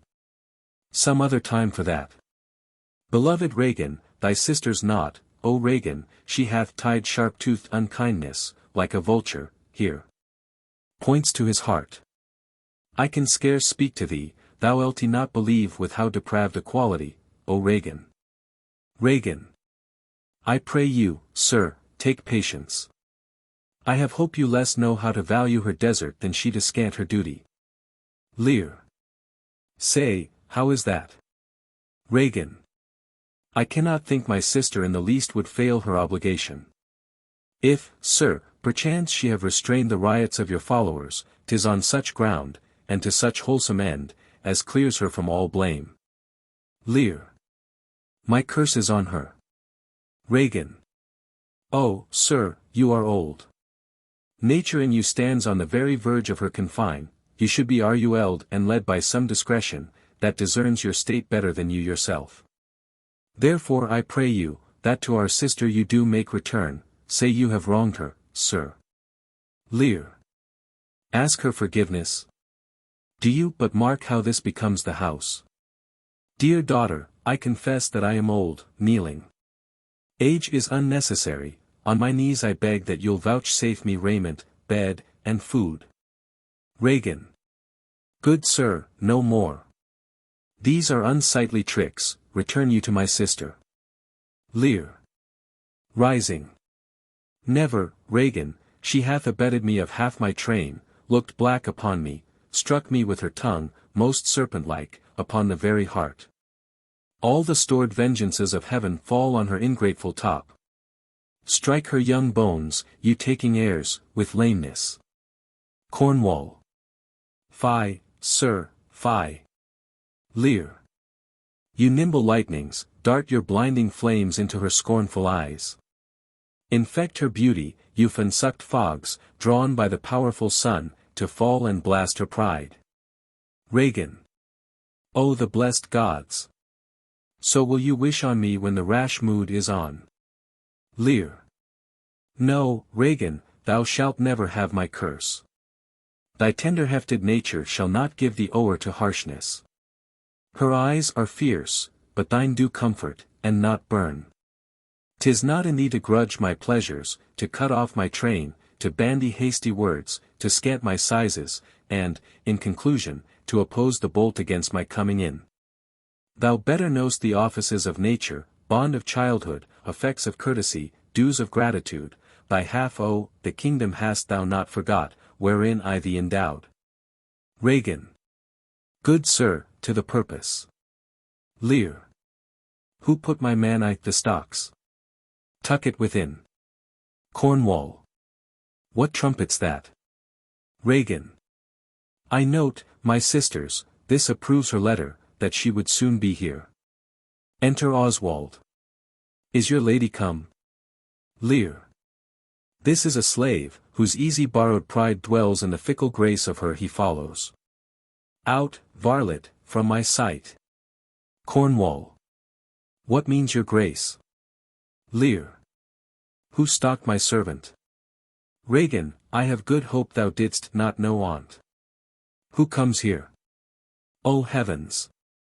Enter Goneril. If you do love old men, if your sweet sway allow obedience, if yourselves are old, make it your cause, send down, and take my part. To Goneril. Art not ashamed to look upon this beard? O Regan, wilt thou take her by the hand? Goneril. Why not by the hand, sir? How have I offended? All's not offence that indiscretion finds and dotage terms so. Lear. O sides, you are too tough. Will you yet hold? How came my man i' the stocks? Cornwall. I set him there, sir, but his own disorders deserved much less advancement. Lear. You. Did you? Regan. I pray you, father, being weak, seem so. If, till the expiration of your month, you will return and sojourn with my sister, dismissing half your train, come then to me, I am now from home, and out of that provision which shall be needful for your entertainment. Lear. Return to her, and 50 men dismissed. No, rather I abjure all roofs, and choose to wage against the enmity of the air, to be a comrade with the wolf and owl, necessity's sharp pinch. Return with her. Why, the hot-blooded France, that dowerless took our youngest born, I could as well be brought to knee his throne, and, squire-like, pension beg to keep base life afoot. Return with her. Persuade me rather to be slave and sumpter to this detested groom. Pointing to Oswald. Goneril. At your choice, sir. Lear. I pry thee, daughter, do not make me mad, I will not trouble thee, my child. Farewell, we'll no more meet, no more see one another. But yet thou art my flesh, my blood, my daughter, or rather a disease that's in my flesh, which I must needs call mine. Thou art a boil, a plague sore, or embossed carbuncle in my corrupted blood. But I'll not chide thee. Let shame come when it will, I do not call it, I do not bid the thunder-bearer shoot, nor tell tales of thee to high-judging Jove, mend when thou canst, be better at thy leisure, I can be patient, I can stay with Regan, I and my 100 knights. Regan. Not altogether so, I look not for you yet, nor am provided for your fit welcome. Give ear, sir, to my sister, for those that mingle reason with your passion must be content to think you old, and so, but she knows what she does. Lear. Is this well spoken? Regan. I dare avouch it, sir, what, 50 followers? Is it not well? What should you need of more? Yea, or so many, sit that both charge and danger speak gainst so great a number. How in one house should many people, under 2 commands, hold amity? 'Tis hard, almost impossible. Goneril. Why might not you, my lord, receive attendance from those that she calls servants, or from mine? Regan. Why not, my lord? If then they chank to slack ye, we could control them. If you will come to me, for now I spy a danger, I entreat you to bring but 25, to no more will I give place or notice. Lear. I gave you all. Regan. And in good time you gave it. Lear. Made you my guardians, my depositaries, but kept a reservation to be followed with such a number. What, must I come to you with 25, Regan, said you so? Regan. And speak again my lord, no more with me. Lear. Those wicked creatures yet do look well favoured and others are more wicked, not being the worst stands in some rank of praise. To Goneril. I'll go with thee, thy 50 yet doth double 25, and thou art twice her love. Goneril. Hear me, my lord, what need you 25? 10. Or 5. To follow in a house where twice so many have a command to tend you. Regan. What need 1? Lear. Oh, reason not the need, our basest beggars are in the poorest things superfluous, allow not nature more than nature needs, man's life is cheap as beasts. Thou art a lady. If only to go warm were gorgeous, why, nature needs not what thou gorgeous wear'st which scarcely keeps thee warm. But, for true need, you heavens, give me that patience I need. You see me here, you gods, a poor old man, as full of grief as age, wretched in both. If it be you that stirs these daughters' hearts against their father, fool me not so much to bear it tamely.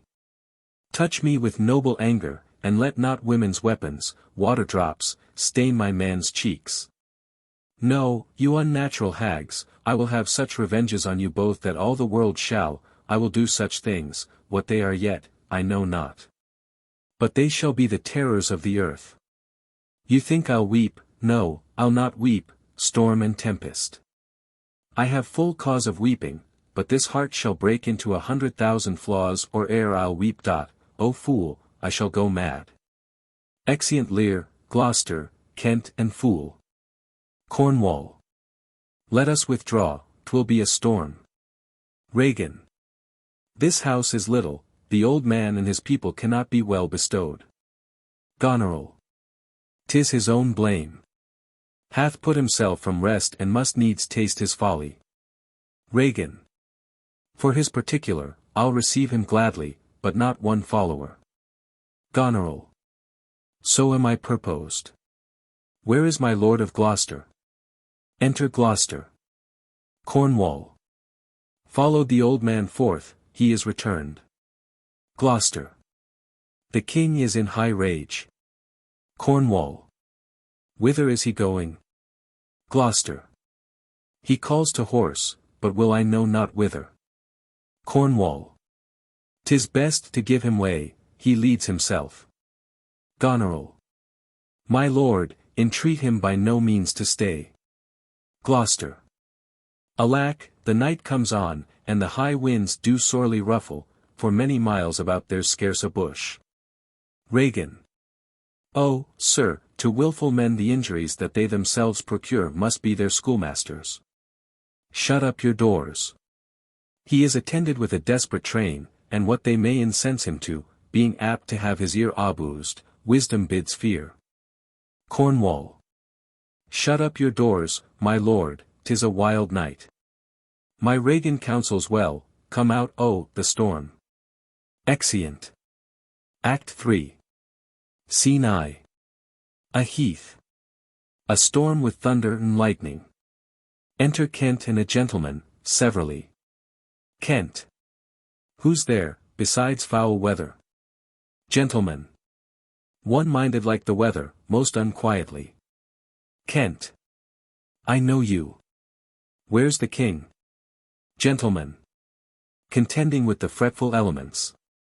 Bids the wind blow the earth into the sea, or swell the curled waters, bove the main, that things might change or cease, tears his white hair, which the impetuous blasts with eyeless rage, catch in their fury and make nothing of. Strives in his little world of man to outscorn the to and fro conflicting wind and rain. This night, wherein the cub-drawn bear would couch, the lion and the belly-pinched wolf keep their fur dry, unbonneted he runs, and bids what will take all. Kent. But who is with him? Gentleman. None but the fool, who labours to outjest his heart-struck injuries. Kent. Sir, I do know you, and dare, upon the warrant of my note commend a dear thing to you. There is division, although as yet the face of it be covered with mutual cunning, twixt Albany and Cornwall, who have, as who have not, that their great stars throned and set high. Servants, who seem no less, which are to France the spies and speculations intelligent of our state. What hath been seen either in snuffs and packings of the dukes, or the hard reign which both of them have borne against the old kind king? Or something deeper, whereof, perchance, these are but furnishings, but, true it is, from France there comes a power into this scattered kingdom, who already, wise in our negligence, have secret feet in some of our best ports, and are at point to show their open banner. Now to you, if on my credit you dare build so far to make your speed to Dover, you shall find some that will thank you, making just report of how unnatural and bemadding sorrow the king hath cause to plain. I am a gentleman of blood and breeding, and from some knowledge and assurance offer this office to you. Gentlemen, I will talk further with you. Kent. No, do not. For confirmation that I am much more than my outwall, open this purse, and take what it contains. If you shall see Cordelia, as fear not but you shall, show her this ring, and she will tell you who your fellow is that yet you do not know. Fie on this storm. I will go seek the king. Gentlemen, give me your hand, have you no more to say? Kent. Few words, but, to effect, more than all yet, that, when we have found the king, in which you're pain that way, I'll this, he that first lights on him holla the other. Exeunt. Scene 2. Another part of the heath. Storm continues. Enter Lear and Fool. Lear. Blow, winds, and crack your cheeks. Rage. Blow. You cataracts and hurricanos, spout till you have drenched our steeples, drowned the cocks. You sulphurious and thought-executing fires, vaunt couriers to oak-cleaving thunderbolts, singe my white head. And thou, all-shaking thunder, strike flat the thick rotundity, o, the world. Crack nature's moulds, all Germans spill at once, that make ingrateful man. Fool. O nuncle, court holy water in a dry house is better than this rainwater out o door. Good nuncle, in. And ask thy daughter's blessing, here's a knight pities neither wise men nor fools. Lear. Rumble thy bellyful. Spit, fire. Spout, rain. Nor rain, wind, thunder, fire are my daughters, I tax not you, you elements, with unkindness. I never gave you kingdom, called you children, you owe me no subscription, then let fall your horrible pleasure. Here I stand your slave, a poor, infirm, weak, and despised old man, but yet I call you servile ministers, that will with two pernicious daughters join your high-engendered battles, gainst a head so old and white as this. Oh! Oh! 'Tis foul! Fool! He that has a house to put's head in has a good headpiece. The codpiece that will house before the head has any, the head and he shall louse, so beggars marry many. The man that makes his toe what he his heart should make shall of a corn cry woe, and turn his sleep to wake. For there was never yet fair woman but she made mouths in a glass. Lear. No, I will be the pattern of all patience. I will say nothing. Enter Kent. Kent. Who's there? Fool. Marry, here's grace and a codpiece, that's a wise man and a fool. Kent. Alas, sir, are you here? Things that love night love not such nights as these. The wrathful skies gallow the very wanderers of the dark, and make them keep their caves. Since I was man, such sheets of fire, such bursts of horrid thunder, such groans of roaring wind and rain I never remember to have heard. Man's nature cannot carry affliction, nor the fear. Lear. Let the great gods, that keep this dreadful putter o'er our heads, find out their enemies now. Tremble, thou wretch, that hast within thee undivulged crimes unwhipped of justice. Hide thee, thou bloody hand, thou perjured, and thou simuler of virtue that art incestuous. Caitiff, to pieces shake that under covert and convenient seeming hast practised on man's life, close pent-up guilts, rive your concealing countenance, and cry these dreadful summoners grace. I am a man more shinned against than sinning. Kent. Alack, bareheaded. Gracious my lord, hard by here is a hovel, some friendship will it lend you, gainst the tempest, repose you there, whilst I to this hard house, more harder than the stones whereof 'tis riced. Which even but now, demanding after you, denied me to come in, return, and force their scant courtesy. Lear. My wits begin to turn. Come on, my boy. How dost, my boy? Art cold? I am cold myself. Where is this straw, my fellow? The art of our necessities is strange, that can make vile things precious. Come, your hovel. Poor fool and knave, I have one part in my heart that's sorry yet for thee. Fool. Singing. He that has a little tiny wit, with hi-ho, the wind and the rain, must make content with his fortunes fit, though the rain it raineth every day. Lear. True, boy. Come, bring us to this hovel. Exeunt Lear and Kent. Fool. This is a brave night to cool a courtesan. I'll speak a prophecy ere I go, when priests are more in word than matter, when brewers mar their malt with water, when nobles are their tailors' tutors. No heretics burned, but wenches suitors, when every case in law is right, no squire in debt, nor no poor knight, when slanders do not live in tongues, nor cut purses come not to throngs, when usurers tell their gold the field. And bawds and whores do churches build, then shall the realm of Albion come to great confusion, then comes the time, who lives to seat, that going shall be used with feet. This prophecy Merlin shall make, for I live before his time. Exit. Scene 3. A room in Gloucester's castle. Enter Gloucester and Edmund. Gloucester. Alack, alack, Edmund, I like not this unnatural dealing. When I desired their leave that I might pity him, they took from me the use of mine own house. Charged me on pain of perpetual displeasure, neither to speak of him, entreat for him, or any way sustain him. Edmund. Most savage and unnatural. Gloucester. Go to, say you nothing. There is division between the dukes, and a worse matter than that. I have received a letter this night, 'tis dangerous to be spoken, I have locked the letter in my closet, these injuries the king now bears will be revenged home. There's part of a power already footed, we must incline to the king. I will look him, and privily relieve him, go you and maintain talk with the duke, that my charity be not of him perceived, if he ask for me, I am ill, and gone to bed. If I die for it, as no less is threatened me, the king my old master must be relieved. There is some strange thing toward, Edmund, pray you be careful. Exit. Edmund. This courtesy, forbid thee, shall the duke instantly know. And of that letter too. This seems a fair deserving, and must draw me that which my father loses, no less than all, the younger rises when the old doth fall. Exit. Scene 4. A part of the heath with a hovel. Storm continues. Enter Lear, Kent and Fool. Kent. Here is the place, my lord, good my lord, enter, the tyranny of the open night's too rough for nature to endure. Lear. Let me alone. Kent. Good my lord, enter here.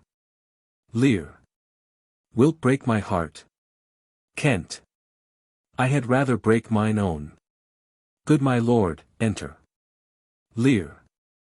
Thou think'st 'tis much that this contentious storm invades us to the skin, so 'tis to thee, but where the greater malady is fixed, the lesser is scarce felt. Thou dst shun a bear. But if thy flight lay toward the raging sea, thou dst meet the bear at the mouth. When the mind's free, the body's delicate, the tempest in my mind doth from my senses take all feeling else save what beats there. Filial ingratitude. Is it not as this mouth should tear this hand for lifting food to't? But I will punish home, no, I will weep no more in such a night to shut me out. Pour on, I will endure, in such a night as this. O Regan, Goneril. Your old kind father, whose frank heart gave all, oh, that way madness lies, let me shun that, no more of that. Kent. Good my lord, enter here. Lear. Prithee go in thyself. Seek thine own ease, this tempest will not give me leave to ponder on things would hurt me more. But I'll go in. To the fool. In, boy, go first. You houseless poverty, nay, get thee in. I'll pray, and then I'll sleep. Fool goes in. Poor naked wretches, whereso you are, that bide the pelting of this pitiless storm, how shall your houseless heads and unfed sides, your looped and windowed raggedness, defend you from seasons such as these? Oh, I have ta'en too little care of this. Take physic, pomp, expose thyself to feel what wretches feel, that thou mayst shake the superflux to them and show the heavens more just. Edgar. Within. Fathom and half, fathom and half. Poor Tom. The fool runs out from the hovel. Fool. Come not in here, nuncle, here's a spirit. Help me, help me. Kent. Give me thy hand. Who's there? Fool. A spirit, he says his name's poor Tom. Kent. What art thou that dost grumble there I the straw? Come forth. Enter Edgar, disguised as a madman. Edgar. Away. The foul fiend follows me. Through the sharp hawthorn blows the cold wind. Hum. Go to thy cold bed, and warm thee. Lear. Didst thou give all to thy 2 daughters? And art thou come to this? Edgar. Who gives anything to poor Tom? Whom the foul fiend hath led through fire and through flame, through ford and whirlpool, o'er bog and quagmire. That hath laid knives under his pillow and halters in his pew, set rat's bane by his porridge, made him proud of heart, to ride on a bay-trotting horse over 4-inched bridges, to course his own shadow for a traitor. Bless thy 5 wits. Tom's a cold. Oh, do, da. Bless thee from whirlwinds, star-blasting, and taking. Do poor Tom some charity, whom the foul fiend vexes. There could I have him now, and there again, and there. Storm continues. Lear. What, have his daughters brought him to this pass? Couldst thou save nothing? Didst thou give them all? Fool. Nay, he reserved a blanket, else we had been all shamed. Lear. Now all the plagues that in the pendulous air hang faded o'er men's false light on thy daughters. Kent. He hath no daughters, sir. Lear. Death, traitor. Nothing could have subdued nature to such a lowness but his unkind daughters. Is it the fashion that discarded fathers should have thus little mercy on their flesh? Judicious punishment. 'Twas this flesh begot those pelican daughters. Edgar. Pillicock sat on Pillicock Hill, alo, loo. Fool. This cold night will turn us all to fools and madmen. Edgar. Take heed, foul fiend, obey thy parents, keep thy word justly, swear not, commit not with man's sworn spouse, set not thy sweetheart on proud array. Tom's a cold. Lear. What hast thou been? Edgar. A serving man, proud in heart and mind, that curled my hair, wore gloves in my cap, served the lust of my mistress' heart, and did the act of darkness with her. Swore as many oaths as I spake words, and broke them in the sweet face of heaven. One that slept in the contriving of lust, and waked to do it. Wine loved I deeply, dice dearly, and in woman out-paramored the Turk. False of heart, light of ear, bloody of hand, hog in sloth, fox in stealth, wolf in greediness, dog in madness, lion in prey. Let not the creaking of shoes nor the rustling of silks betray thy poor heart to woman. Keep thy foot out of brothels, thy hand out of plackets, thy pen from lender's book, and defy the foul fiend. Still through the hawthorn blows the cold wind, says some, mun, nani. Dolphin my boy, cessa. Let him trot by. Storm still continues. Lear. Why, thou wert better in thy grave than to answer with thy uncovered body this extremity of the skies. Is man no more than this? Consider him well. Thou owest the worm no silk, the beast no hide, the sheep no wool, the cat no perfume. Ha! Here's 3 ons are sophisticated. Thou art the thing itself, unaccommodated man is no more but such a poor, bare, forked animal as thou art. Off, you lendings. Come, unbutton here. Tears off his clothes. Fool. Prithee, nuncle, be contented, 'tis a naughty night to swim in. Now a little fire in a wild field were like an old lecher's heart, a small spark, all the rest on's body cold. Look, here comes a walking fire. Edgar. This is the foul fiend Flibbertigibbet, he begins at curfew, and walks till the first cock. He gives the web and the pin, squints the eye, and makes the harelip, mildews the white wheat, and hurts the poor creature of earth. Swithold-footed thrice the old, he met the nightmare, and her ninefold. Bid her alight and her troth plight, and aroint thee, which, aroint thee. Kent. How fares your grace? Enter Gloucester with a torch. Lear. What's he? Kent. Who's there? What is't you seek? Gloucester. What are you there? Your names. Edgar. Poor Tom, that eats the swimming frog, the toad, the todpole, the wall-newt and the water, that in the fury of his heart, when the foul fiend rages, eats cow-dung for sowlets, swallows the old rat and the ditch-dog. Drinks the green mantle of the standing pool, who is whipped from tithing to tithing, and stocked, punished, and imprisoned, who hath had 3 suits to his back, 6 shirts to his body, horse to ride, and weapon to wear. But mice and rats and such small deer, have been Tom's food for 7 long year. Beware my follower. Peace, Smulkin, peace, thou fiend. Gloucester. What, hath your grace no better company? Edgar. The Prince of Darkness is a gentleman, Modo he's called, and Mahu. Gloucester. Our flesh and blood, my lord, is grown so vile that it doth hate what gets it. Edgar. Poor Tom's a cold. Gloucester. Go in with me, my duty cannot suffer Toby in all your daughter's hard commands. Though their injunction be to bar my doors, and let this tyrannous night take hold upon you, yet have I ventured to come seek you out, and bring you where both fire and food is ready. Lear. First let me talk with this philosopher. What is the cause of thunder? Kent. Good my lord, take his offer, go into the house. Lear. I'll talk a word with this same learned Theban. What is your study? Edgar. How to prevent the fiend and to kill vermin. Lear. Let me ask you one word in private. Kent. Importune him once more to go, my lord, his wits begin to unsettle.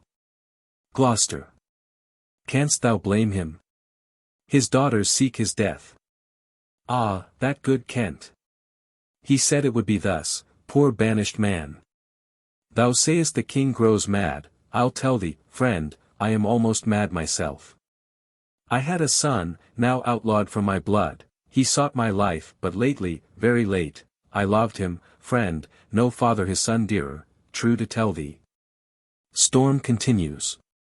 The grief hath crazed my wits. What a night's this! I do beseech your grace.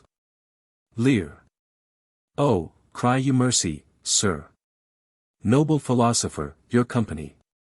Edgar. Tom's a cold. Gloucester.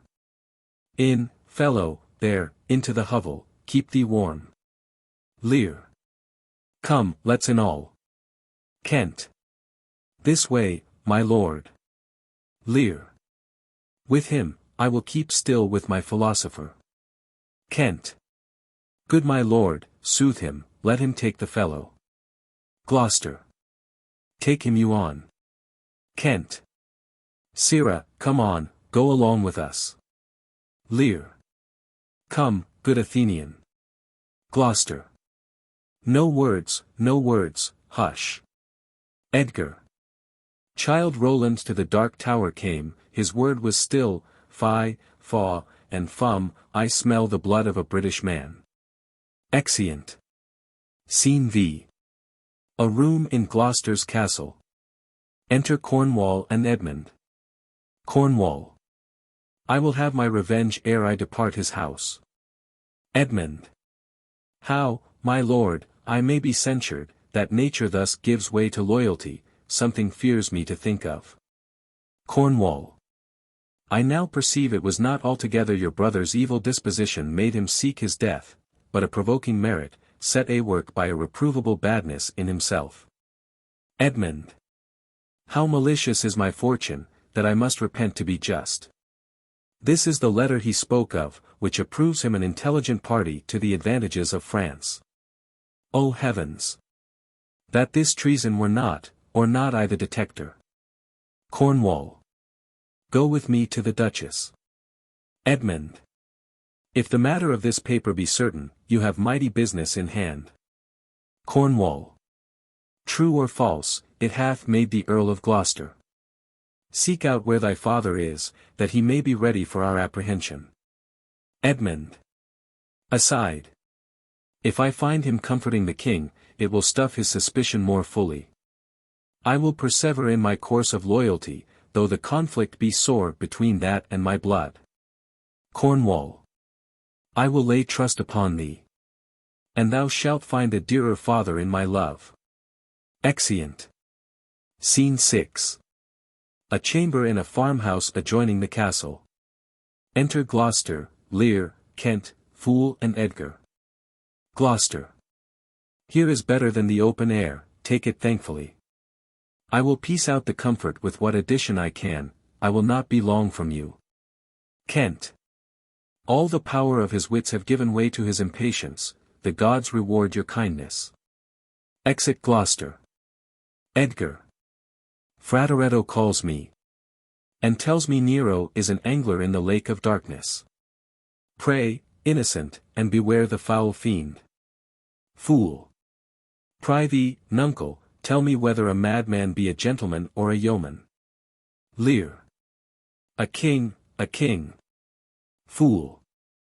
No, he's a yeoman that has a gentleman to his son, for he's a mad yeoman that sees his son a gentleman before him. Lear. To have 1,000 with red burning spits come hissing in upon him. Edgar. The foul fiend bites my back. Fool. He's mad that trusts in the tameness of a wolf, a horse's health, a boy's love, or a whore's oath. Lear. It shall be done, I will arraign them straight. To Edgar. Come, sit thou here, most learned justicer, to the fool. Thou, sapient sir, sit here. Now, ye she-foxes. Edgar. Look, where he stands and glares. Want'st thou eyes at trial, madam? Come o'er the bourne, Bessy, to me. Fool. Her boat hath a leak, and she must not speak why she dares not come over to thee. Edgar. The foul fiend haunts poor Tom in the voice of a nightingale. Hoppedance cries in Tom's belly for 2 white herring. Croak not, black angel. I have no food for thee. Kent. How do you, sir? Stand you not so amassed, will you lie down and rest upon the cushions? Lear. I'll see their trial first. Bring in their evidence. To Edgar. Thou, robed man of justice, take thy place.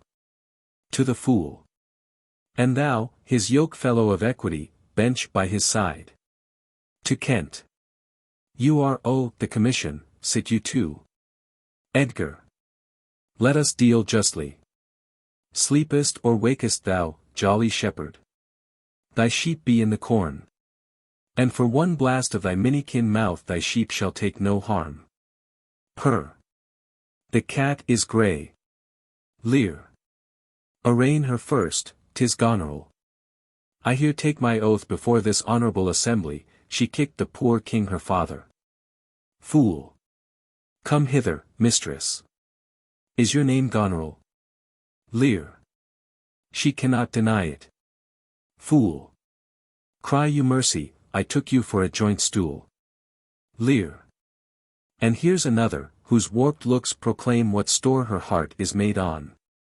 Stop her there. Arms, arms. Sword. Fire. Corruption in the place. False justicer, why hast thou let her escape? Edgar. Bless thy 5 wits. Kent. Oh pity. Sir, where is the patience now that you so oft have boasted to retain? Edgar. Aside. My tears begin to take his part so much they mar my counterfeiting. Lear. The little dogs and all, Tray, Blanche, and Sweetheart, see, they bark at me. Edgar.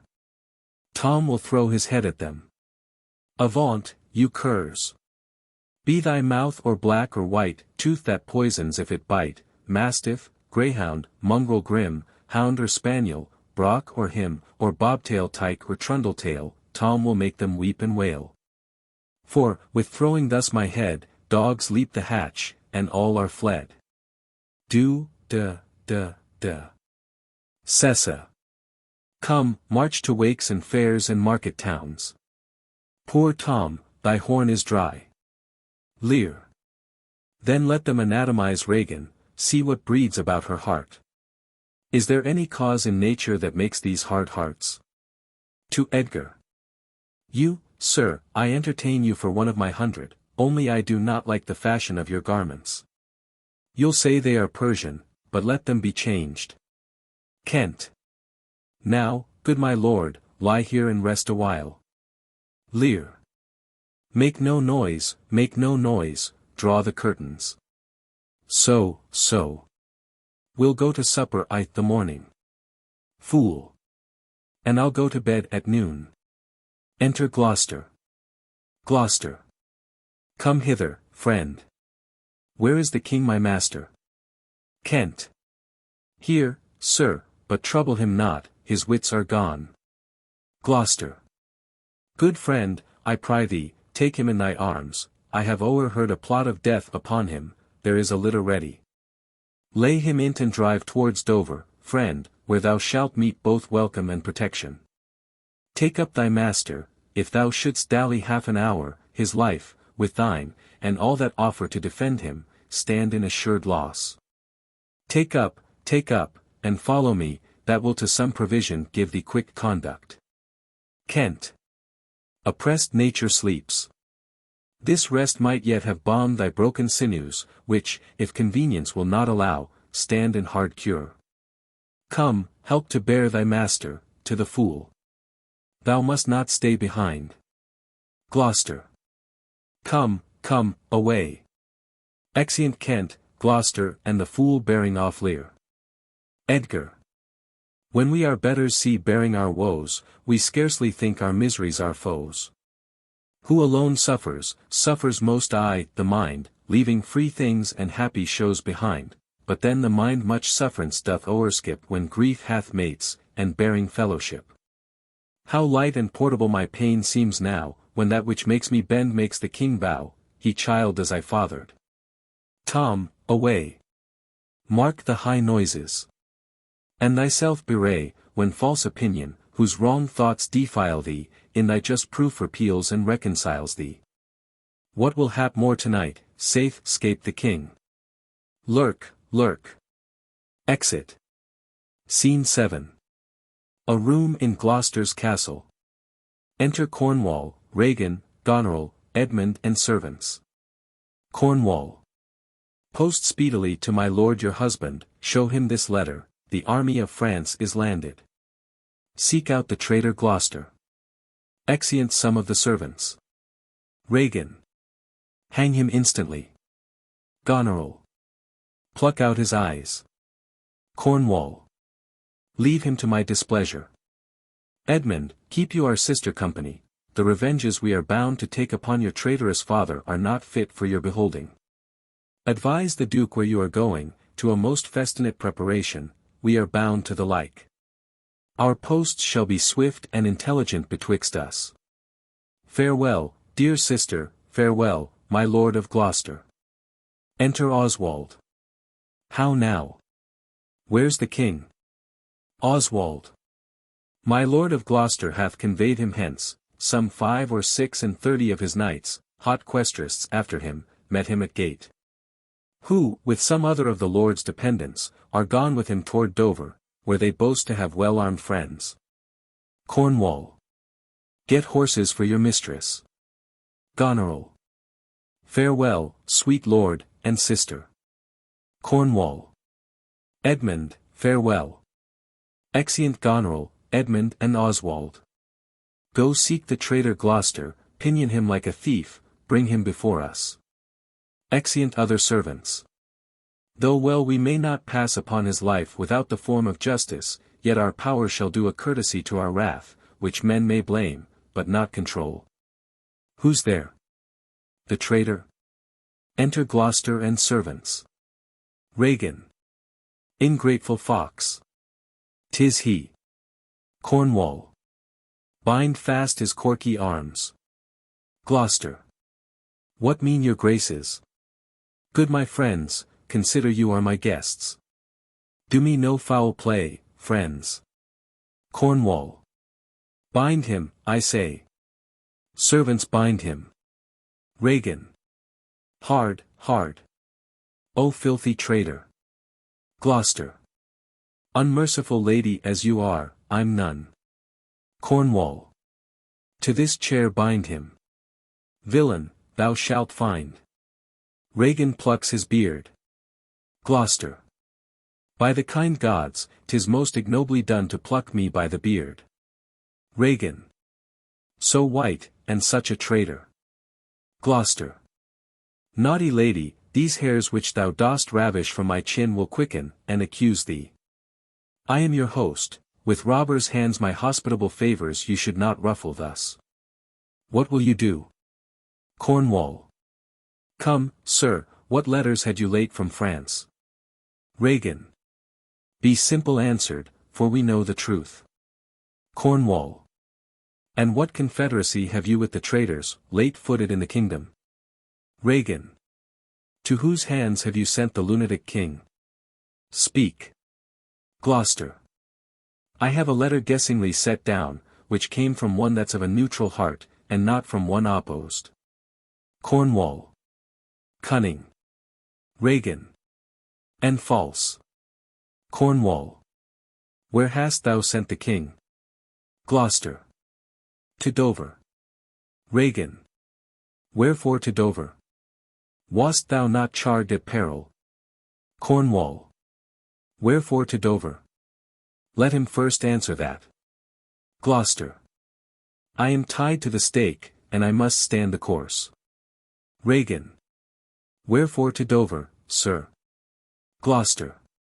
Because I would not see thy cruel nails pluck out his poor old eyes, nor thy fierce sister in his anointed flesh stick boorish fangs.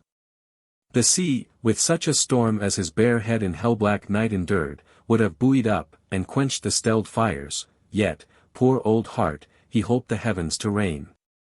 If wolves had at thy gate howled that stern time, thou shouldst have said, Good porter, turn the key. All cruels else subscribed, but I shall see the winged vengeance overtake such children. Cornwall. Seat shalt thou never. Fellows, hold the chair. Upon these eyes of thine I'll set my foot. Gloucester is held down in his chair, while Cornwall plucks out one of his eyes and sets his foot on it. Gloucester. He that will think to live till he be old, give me some help. O cruel! O you gods! Regan. One side will mock another, the other too. Cornwall. If you see vengeance. First servant. Hold your hand, my lord, I have served you ever since I was a child. But better service have I never done you than now to bid you hold. Regan. How now, you dog? First servant. If you did wear a beard upon your chin, I'd shake it on this quarrel. What do you mean? Cornwall. My villain. Draws, and runs at him. First servant. Nay, then, come on, and take the chance of anger. Draws. They fight. Cornwall is wounded. Regan. To another servant. Give me thy sword. A peasant stand up thus. Snatches a sword, comes behind, and stabs him. First servant. Oh, I am slain. My lord, you have one eye left to see some mischief on him. Oh. Dies. Cornwall. Lest it see more, prevent it. Out, vile jelly. Where is thy lustre now? Tears out Gloucester's other eye and throws it on the ground. Gloucester. All dark and comfortless. Where's my son Edmund? Edmund, enkindle all the sparks of nature to quit this horrid act. Regan. Out, treacherous villain. Thou call'st on him that hates thee, it was he that made the overture of thy treasons to us. Who is too good to pity thee? Gloucester. O my follies! Then Edgar was abused. Kind gods, forgive me that, and prosper him. Regan. Go thrust him out at gates, and let him smell his way to Dover. How is't, my lord? How look you? Cornwall. I have received a hurt, follow me, lady. Turn out that eyeless villain. Throw this slave upon the dunghill. Regan, I bleed apace, untimely comes this hurt, give me your arm. Exit Cornwall, led by Regan, servants unbind Gloucester and lead him out. Second servant. I'll never care what wickedness I do, if this man come to good. Third servant. If she live long, and in the end meet the old course of death, women will all turn monsters. Second servant. Let's follow the old earl, and get the bedlam to lead him where he would, his roguish madness allows itself to anything. Third servant. Go thou, I'll fetch some flax and whites of eggs to apply to his bleeding face. Now heaven help him. Exeunt. Act 4. Scene I. The Heath. Enter Edgar. Edgar. Yet better thus, and known to be contemned, than still contemned and flattered. To be worst, the lowest and most dejected thing of fortune, stands still in esperance, lives not in fear, the lamentable change is from the best, the worst returns to laughter welcome then, thou unsubstantial air that I embrace. The wretch that thou hast blown unto the worst owes nothing to thy blasts. Enter Gloucester, led by an old man. But who comes here? My father, poorly led. World, world, O world! But that thy strange mutations make us hate thee, life would not yield to age. Old man. O my good lord, I have been your tenant, and your father's tenant these 80 years. Gloucester. Away, get thee away, good friend, be gone. Thy comforts can do me no good at all, thee they may hurt. Old man. You cannot see your way. Gloucester. I have no way, and therefore want no eyes, I stumbled when I saw. Full oft, 'tis seen our means secure us, and our mere defects prove our commodities. O dear son Edgar, the food of thy abused father's wrath. Might I but live to see thee in my touch, I'd say I had eyes again. Old man. How now? Who's there? Edgar. Aside. O gods! Who is't can say, I am at the worst? I am worse than e'er I was. Old man. 'Tis poor mad Tom. Edgar. Aside. And worse I may be yet. The worst is not so long as we can say, this is the worst. Old man. Fellow, where goest? Gloucester. Is it a beggar man? Old man. Mad man, and beggar too. Gloucester. He has some reason, else he could not beg. The last night's storm I such a fellow saw, which made me think a man a worm. My son came then into my mind, and yet my mind was then scarce friends with him. I have heard more since. As flies to wanton boys are we to the gods, they kill us for their sport. Edgar. Aside. How should this be? Bad is the trade that must play fool to sorrow, angering itself and others. Bless thee, master. Gloucester. Is that the naked fellow? Old man. Ay, my lord. Gloucester. Then pry thee get thee away. If for my sake thou wilt o'ertake us hence a mile or twain, the way toward Dover, do it for ancient love, and bring some covering for this naked soul, which I'll entreat to lead me. Old man. Alack, sir, he is mad. Gloucester. 'Tis the time's plague when madmen lead the blind. Do as I bid thee, or rather do thy pleasure, above the rest, be gone. Old man. I'll bring him the best parel that I have, come on't what will. Exit. Gloucester. Sirrah naked fellow. Edgar. Poor Tom's a cold. Aside. I cannot daub it further. Gloucester. Come hither, fellow. Edgar. Aside. And yet I must. Bless thy sweet eyes, they bleed. Gloucester. Know'st thou the way to Dover? Edgar. Both stile and gate, horseway and footpath. Poor Tom hath been scared out of his good wits. Bless thee, good man's son, from the foul fiend. 5 fiends have been in poor Tom at once, of lust, as Obidicut, Habitidance, prince of darkness, Mahu, of stealing, Modo, of murder. Flibbertigibbet, of mopping and mowing, who since possesses chambermaids and waiting women. So, bless thee, master. Gloucester. Here, take this purse, thou whom the heaven's plagues have humbled to all strokes, that I am wretched makes thee the happier. Heavens deal so still. Let the superfluous and lust-dieted man, that slaves your ordinance, that will not see because he does not feel your power quickly, so distribution should undo excess, and each man have enough. Dost thou know Dover? Edgar. Ay, master. Gloucester. There is a cliff, whose high and bending head looks fearfully in the confined deep, bring me but to the very brim of it, and I'll repair the misery thou dost bear with something rich about me, from that place I shall no leading need. Edgar. Give me thy arm, poor Tom shall lead thee. Exeunt. Scene 2. Before the Duke of Albany's palace. Enter Goneril, Edmund, Oswald meeting them. Goneril.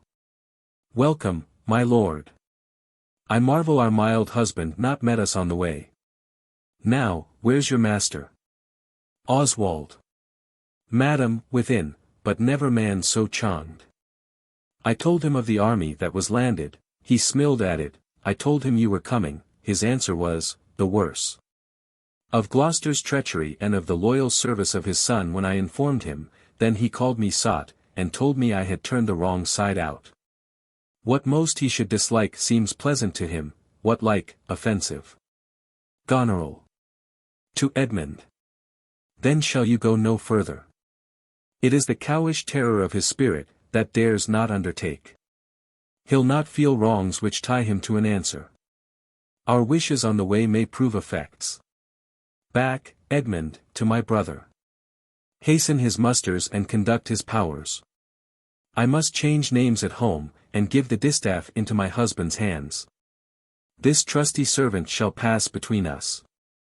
Ere long you are like to hear, if you dare venture in your own behalf, a mistress's command. Giving a favor. Wear this, spare speech, decline your head. This kiss, if it durst speak, would stretch thy spirits up into the air. Conceive, and fare thee well.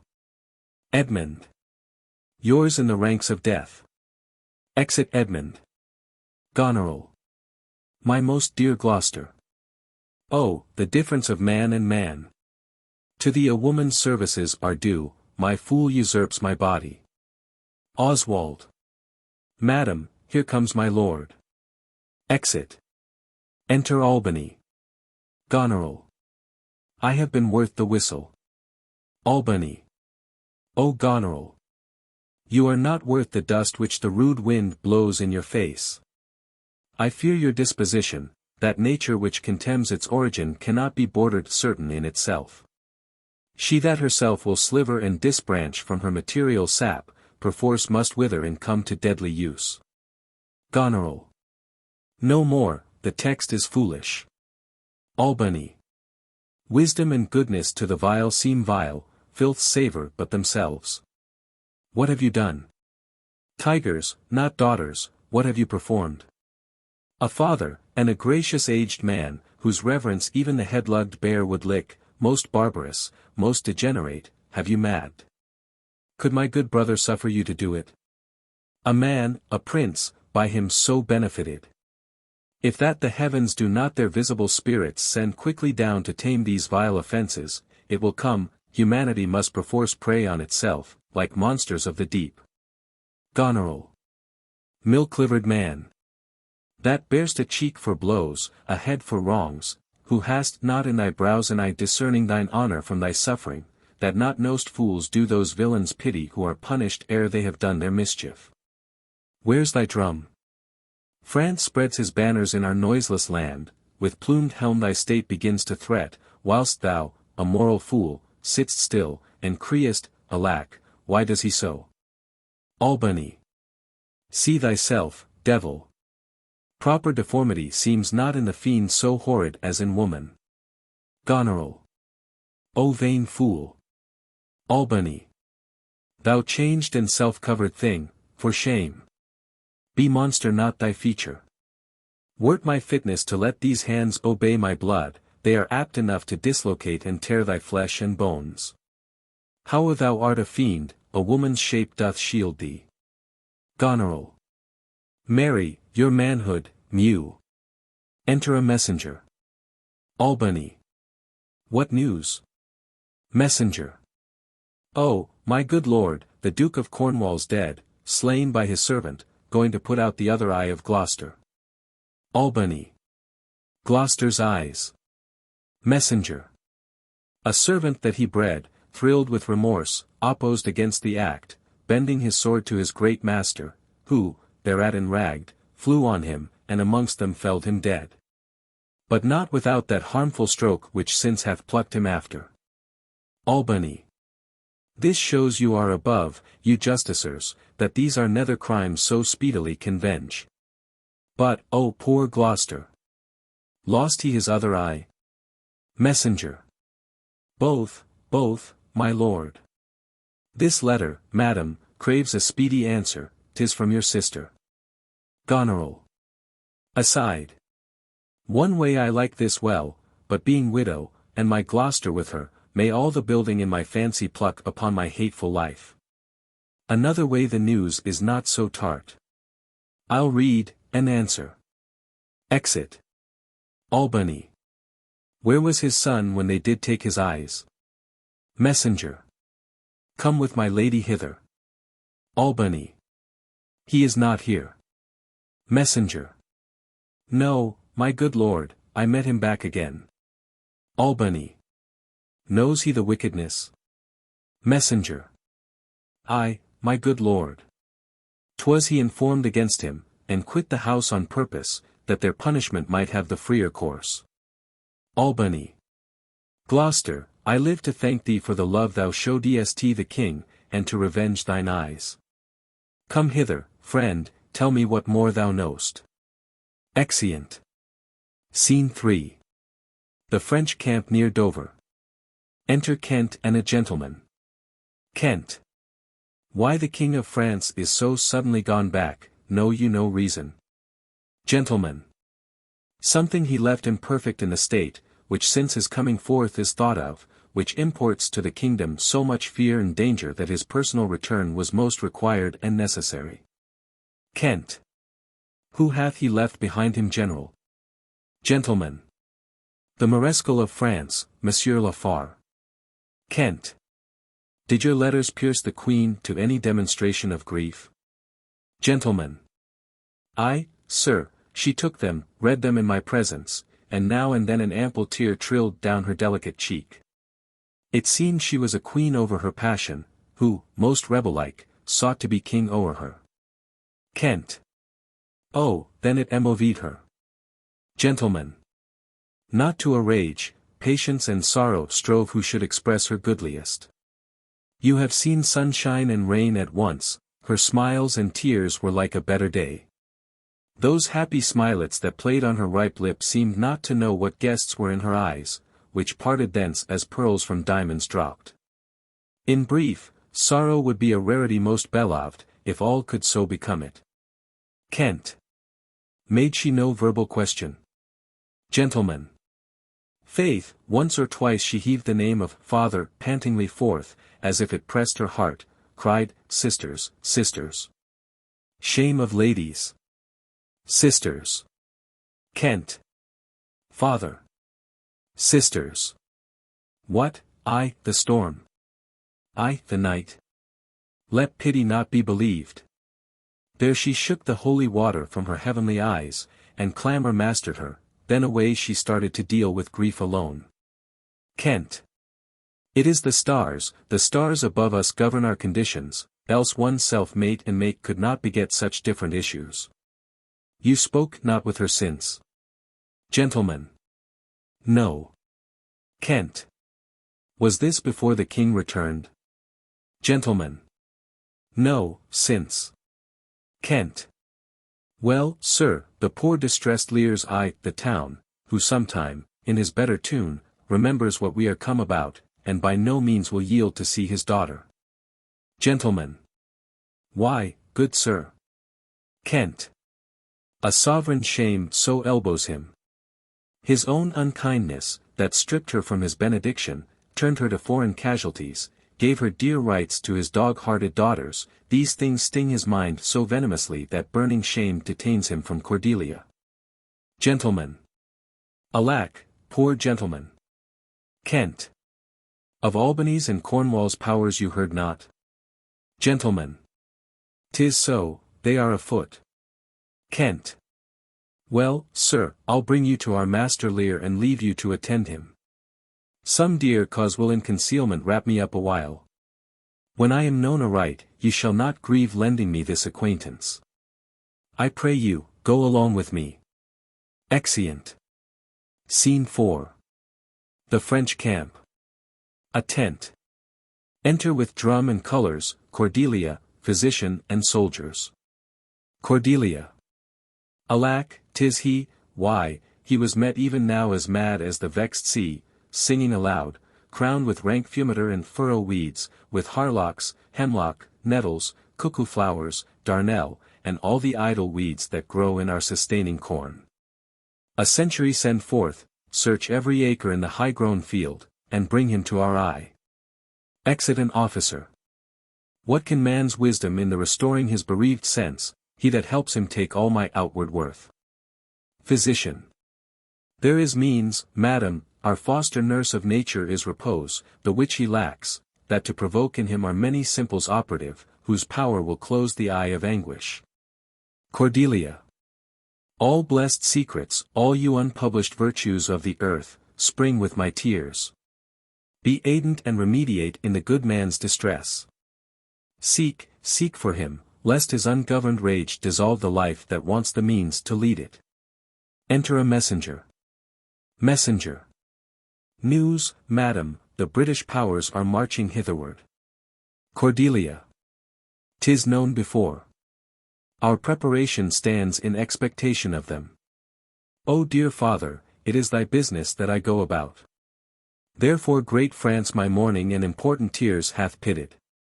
No blown ambition doth our arms incite, but love, dear love, and our aged father's right, soon may I hear and see him. Exeunt. Scene V. A room in Gloucester's castle. Enter Regan and Oswald. Regan. But are my brother's powers set forth? Oswald. Ay, madam. Regan. Himself in person there. Oswald. Madam, with much ado. Your sister is the better soldier. Regan. Lord Edmund spake not with your lord at home. Oswald. No, madam. Regan. What might import my sister's letter to him? Oswald. I know not, lady. Regan. Faith, he is posted hence on serious matter. It was great ignorance, Gloucester's eyes being out, to let him live. Where he arrives he moves all hearts against us. Edmund, I think, is gone in pity of his misery, to dispatch his night life, moreover to descry the strength o.th enemy. Oswald. I must needs after him, madam, with my letter. Regan. Our troops set forth tomorrow, stay with us, the ways are dangerous. Oswald. I may not, madam, my lady charged my duty in this business. Regan. Why should she write to Edmund? Might not you transport her purposes by word? Belike, somethings, I know not what, I'll love thee much. Let me unseal the letter. Oswald. Madam, I had rather. Regan. I know your lady does not love her husband, I am sure of that. And at her late being here she gave strange oeillades and most speaking looks to noble Edmund. I know you are of her bosom. Oswald. I, madam. Regan. I speak in understanding. I note, therefore I do advise you take this note, my lord is dead, Edmund and I have talked, and more convenient is he for my hand than for your lady's. You may gather more. If you do find him, pray you give him this. And when your mistress hears thus much from you, I pray desire her call her wisdom to her. So, fare you well. If you do chance to hear of that blind traitor, preferment falls on him that cuts him off. Oswald. Would I could meet him, madam. I should show what party I do follow. Regan. Fare thee well. Exeunt. Scene 6. The country near Dover. Enter Gloucester, and Edgar dressed like a peasant. Gloucester. When shall I come to the top of that same hill? Edgar. You do climb up it now. Look how we labor. Gloucester. Methinks the ground is even. Edgar. Horrible steep. Hark, do you hear the sea? Gloucester. No, truly. Edgar. Why, then, your other senses grow imperfect by your eyes' anguish. Gloucester. So may it be indeed. Methinks thy voice is altered, and thou speakst in better phrase and matter than thou didst. Edgar. Ye are much deceived, in nothing am I charmed but in my garments. Gloucester. Methinks you're better spoken. Edgar. Come on, sir, here's the place. Stand still. How fearful and dizzy 'tis to cast one's eyes so low. The crows and choughs that wing the midway air show scarce so gross as beetles. Halfway down hangs one that gathers samphire, dreadful trade. Methinks he seems no bigger than his head. The fishermen that walk upon the beach appear like mice, and yon tall anchoring bark, diminish to her cock. Her cock a buoy almost too small for sight, the murmuring surge that on th unnumbered idle pebble chafes cannot be heard so high. I'll look no more, lest my brain turn, and the deficient sight topple down headlong. Gloucester. Set me where you stand. Edgar. Give me your hand. You are now within a foot of th extreme verge. For all beneath the moon would I not leap upright. Gloucester. Let go my hand. Here, friend, another purse. In it a jewel well worth a poor man's taking. Fairies and gods prosper it with thee. Go thou further off, bid me farewell, and let me hear thee going. Edgar. Now fare ye well, good sir. Seems to go. Gloucester. With all my heart. Edgar. Aside. Why I do trifle thus with his despair is done to cure it. Gloucester. O you mighty gods! This world I do renounce, and in your sights, shake patiently my great affliction off, if I could bear it longer, and not fall to quarrel with your great opposeless wills, my snuff and loathed part of nature should burn itself out. If Edgar live, oh, bless him. Now, fellow, fare thee well. Edgar. Gone, sir, farewell. Gloucester leaps, and falls along. And yet I know not how conceit may rob the treasury of life when life itself yields to the theft. Had he been where he thought, by this had thought been past. Alive or dead? Ho you, sir. Friend. Hear you, sir.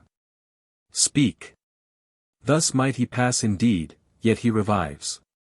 What are you, sir? Gloucester. Away, and let me die. Edgar. Hadst thou been aught but gossamer, feathers, air, so many fathom down precipitating, thou dst shivered like an egg, but thou dost breathe, hast heavy substance, bleedst not, speakst, art sound. 10 masts at each make not the altitude which thou hast perpendicularly fell. Thy life is a miracle. Speak yet again. Gloucester. But have I fallen, or no? Edgar. From the dread summit of this chalky bourne. Look up a height, the shrill-gorged lark so far cannot be seen or heard. Do but look up. Gloucester. Alack, I have no eyes. Is wretchedness deprived that benefit to end itself by death? 'Twas yet some comfort when misery could beguile the tyrant's rage and frustrate his proud will. Edgar. Give me your arm. Up, so. How is't? Feel you your legs? You stand. Gloucester. Too well, too well. Edgar. This is above all strangeness. Upon the crown of the cliff what thing was that which parted from you? Gloucester. A poor unfortunate beggar. Edgar. As I stood here below, methought his eyes were 2 full moons. He had 1,000 noses, horns whelked and waved like the enraged sea. It was some fiend. Therefore, thou happy father, think that the clearest gods, who make them honors of men's impossibilities, have preserved thee. Gloucester. I do remember now, henceforth I'll bear affliction till it do cry out itself, enough, enough, and die. That thing you speak of, I took it for a man, often 'twould say, the fiend, he led me to that place. Edgar. Bear free and patient thoughts. But who comes here? Enter Lear, fantastically dressed up with flowers. The safer sense will ne'er accommodate his master thus. Lear. No, they cannot touch me for coining. I am the king himself. Edgar. O thou side-piercing sight. Lear. Nature's above art in that respect. There's your press money. That fellow handles his bow like a crow-keeper, draw me a clothier's yard. Look, look, a mouse.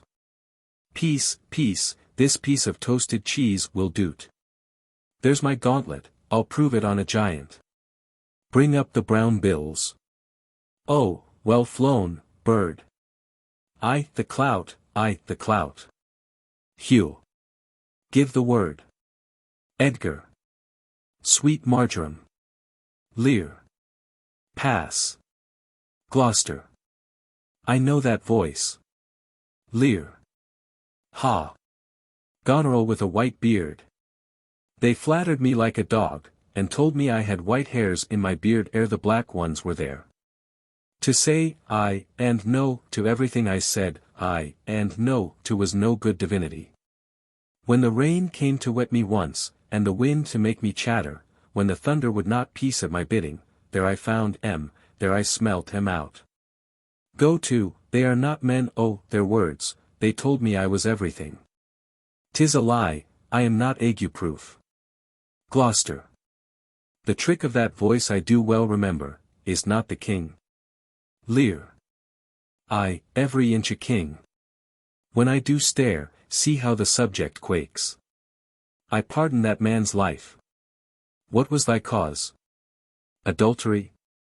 Thou shalt not die, die for adultery.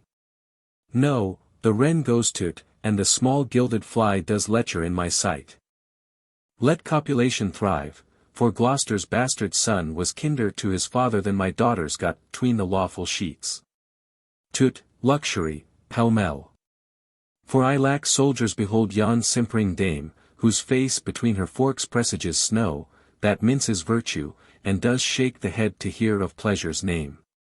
The fit shoe nor the soiled horse goes to't with a more riotous appetite. Down from the waist they are centaurs, though women all above. But to the girdle do the gods inherit, beneath is all the fiends. There's hell, there's darkness, there is the sulphureous pit, burning, scalding, stench, consumption. Fie, fie, fie.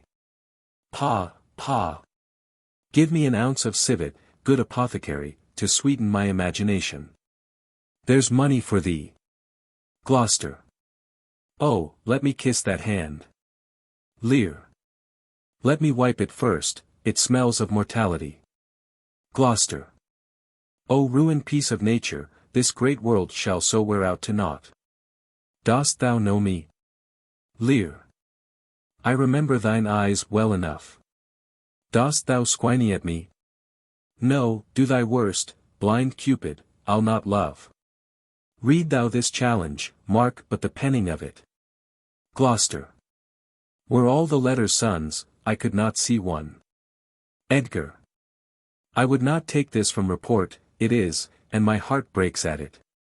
Lear. Read. Gloucester. What, with the case of eyes? Lear. Oh, ho, are you there with me? No eyes in your head, nor no money in your purse. Your eyes are in a heavy case, your purse in a light, yet you see how this world goes. Gloucester. I see it feelingly. Lear. What, art mad? A man may see how the world goes with no eyes. Look with thine ears. See how yon justice rails upon yon simple thief.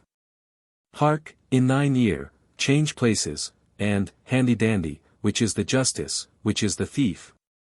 Thou hast seen a farmer's dog bark at a beggar. Gloucester. Aye, sir. Lear. And the creature run from the cur. There thou mightst behold the great image of authority, a dog's obeyed in office. Thou rascal beetle, hold thy bloody hand. Why dost thou lash that whore? Strip thine own back, thou hotly lusts to use her in that kind for which thou whipst her. The usurer hangs the cozener. Through tattered clothes great vices do appear, robes and furred gowns hide all. Plate sin with gold, and the strong lance of justice hurtless breaks, armed in rags, a pygmy's straw does pierce it. None does offend, none, I say none, I'll able, take that of me, my friend, who have the power to seal the accuser's lips. Get thee glass eyes, and like a scurvy politician, seem to see the things thou dost not. Now, pull off my boots, harder, harder, so. Edgar. Oh, matter and impertinency mixed. Reason in madness. Lear. If thou wilt weep my fortunes, take my eyes. I know thee well enough, thy name is Gloucester.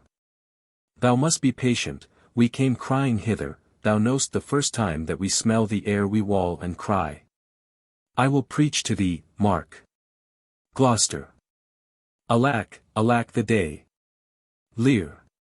When we are born, we cry that we are come to this great stage of fools. This a good block, it were a delicate stratagem to shoe a troop of horse with felt. I'll put in proof, and when I have stolen upon these son-in-laws, then kill, kill, kill, kill, kill, kill. Enter a gentleman with attendants. Gentleman. Oh, here he is, lay hand upon him. Sir, your most dear daughter. Lear. No rescue. What, a prisoner? I am even the natural fool of fortune. Use me well, ye shall have ransom. Let me have surgeons, I am cut to the brains. Gentlemen. You shall have anything. Lear. No seconds. All myself? Why, this would make a man of salt, to use his eyes for garden waterpots, aye, and for laying autumn's dust. Gentlemen. Good sir. Lear. I will die bravely, like a smug bridegroom. What? I will be jovial. Come, come, I am a king, my masters, know you that. Gentlemen. You are a royal one, and we obey you. Lear. Then there's life in't. Come, and you get it, you shall get it by running. Sa, sa, sa, sa. Exit running. Attendants follow. Gentlemen. A sight most pitiful in the meanest wretch, past speaking of in a king. Thou hast one daughter who redeems nature from the general curse which twain have brought her to. Edgar. Hail, gentle sir. Gentlemen. Sir, speed you. What's your will? Edgar. Do you hear aught, sir, of a battle toward? Gentlemen. Most sure and vulgar. Everyone hears that, which can distinguish sound. Edgar. But, by your favor, how near's the other army? Gentlemen. Near and on speedy foot. The main descry stands on the hourly thought. Edgar. I thank you sir, that's all. Gentlemen. Though that the Queen on special cause is here, her army is moved on. Edgar. I thank you, sir. Exit gentlemen. Gloucester. You ever gentle gods, take my breath from me, let not my worser spirit tempt me again to die before you please. Edgar. Well pray you, father. Gloucester. Now, good sir, what are you? Edgar. A most poor man, made tame to fortune's blows. Who, by the art of known and feeling sorrows, am pregnant to good pity. Give me your hand, I'll lead you to some biding. Gloucester. Hearty thanks, the bounty and the benison of heaven to boot, and boot. Enter Oswald. Oswald. A proclaimed prize. Most happy. That eyeless head of thine was first framed flesh to raise my fortunes. Thou old unhappy traitor, briefly thyself remember. The sword is out that must destroy thee. Gloucester. Now let thy friendly hand put strength enough to't. Edgar interposes. Oswald. Wherefore, bold peasant, darest thou support a published traitor? Hence, lest that infection of his fortune take like hold on thee. Let go his arm. Edgar. Chill not let go, Zir, without further Cassian. Oswald. Let go, slave, or thou deest. Edgar. Good gentleman, go your gait, and let poor folk pass. And chud ha been swaggered out of my life, 'twould not ha been so long as 'tis by a fortnight. Nay, come not near old man. Keep out, che vor ye, or ise try whether your costard or my ballow be the harder, chill be plain with you. Oswald. Out, dunghill. Edgar. Chill pick your teeth, Zir. Come. No matter vor your foins. They fight, and Edgar knocks him down. Oswald. Slave, thou hast slain me. Villain, take my purse. If ever thou wilt thrive, bury my body, and give the letters which thou find'st about me to Edmund, Earl of Gloucester. Seek him out upon the British party. Oh, untimely death. Dies. Edgar. I know thee well. A serviceable villain, as duteous to the vices of thy mistress as badness would desire. Gloucester. What, is he dead? Edgar. Sit you down, father, rest you. Let's see these pockets, the letters that he speaks of may be my friends. He's dead, I am only sorry he had no other deathsman. Let us see, leave, gentle wax, and, manners, blame us not. To know our enemies' minds, we rip their hearts, their papers is more lawful. Reads. Let our reciprocal vows be remembered. You have many opportunities to cut him off, if your will want not, time and place will be fruitfully offered. There is nothing done if you return the conqueror, then am I the prisoner, and his bed my jail. From the loathed warmth whereof deliver me, and supply the place for your labor. Your wife, so I would say, affectionate servant, Goneril. O indistinguished space of woman's will! A plot upon her virtuous husband's life, and the exchange my brother. Here in the sands the owl rake up, the post unsanctified of murderous lechers, and in the mature time, with this ungracious paper strike the sight of the death-practised duke, for him, 'tis well that of thy death and business I can tell. Exit Edgar, dragging out the body. Gloucester. The king is mad, how stiff is my vile sense, that I stand up, and have ingenious feeling of my huge sorrows. Better I were distract, so should my thoughts be severed from my griefs, and woes by wrong imaginations lose the knowledge of themselves. A drum afar off. Edgar. Give me your hand. Far off methinks I hear the beaten drum. Come, father, I'll bestow you with a friend. Exeunt. Scene 7. A tent in the French camp. Lear on a bed, asleep, soft music playing, physician, gentlemen and others attending. Enter Cordelia and Kent. Cordelia. O thou good Kent, how shall I live and work to match thy goodness? My life will be too short, and every measure fail me. Kent. To be acknowledged, madam, is o'erpaid. All my reports go with the modest truth, nor more, nor clipped, but so. Cordelia. Be better suited, these weeds are memories of those worser hours, I pry thee put them off. Kent. Pardon, dear madam, yet to be known shortens my made intent. My boon I make it that you know me not till time and I think meet. Cordelia. Then beat so, my good lord. To the physician. How does the king? Physician. Madam, sleep still. Cordelia. O you kind gods, cure this great breach in his abused nature. The unturned and jarring senses, oh, wind up of this child-changed father. Physician. So please your majesty that we may wake the king, he hath slept long. Cordelia. Be governed by your knowledge, and proceed the sway of your own will. Is he arrayed? Physician. Aye, madam. In the heaviness of sleep we put fresh garments on him. Be by, good madam, when we do awake him, I doubt not of his temperance. Cordelia. Very well. Physician. Please you draw near. Louder the music there. Cordelia. O my dear father. Restoration hang thy medicine on my lips, and let this kiss repair those violent harms that my two sisters have in thy reverence made. Kent. Kind and dear princess. Cordelia. Had you not been their father, these white flakes did challenge pity of them.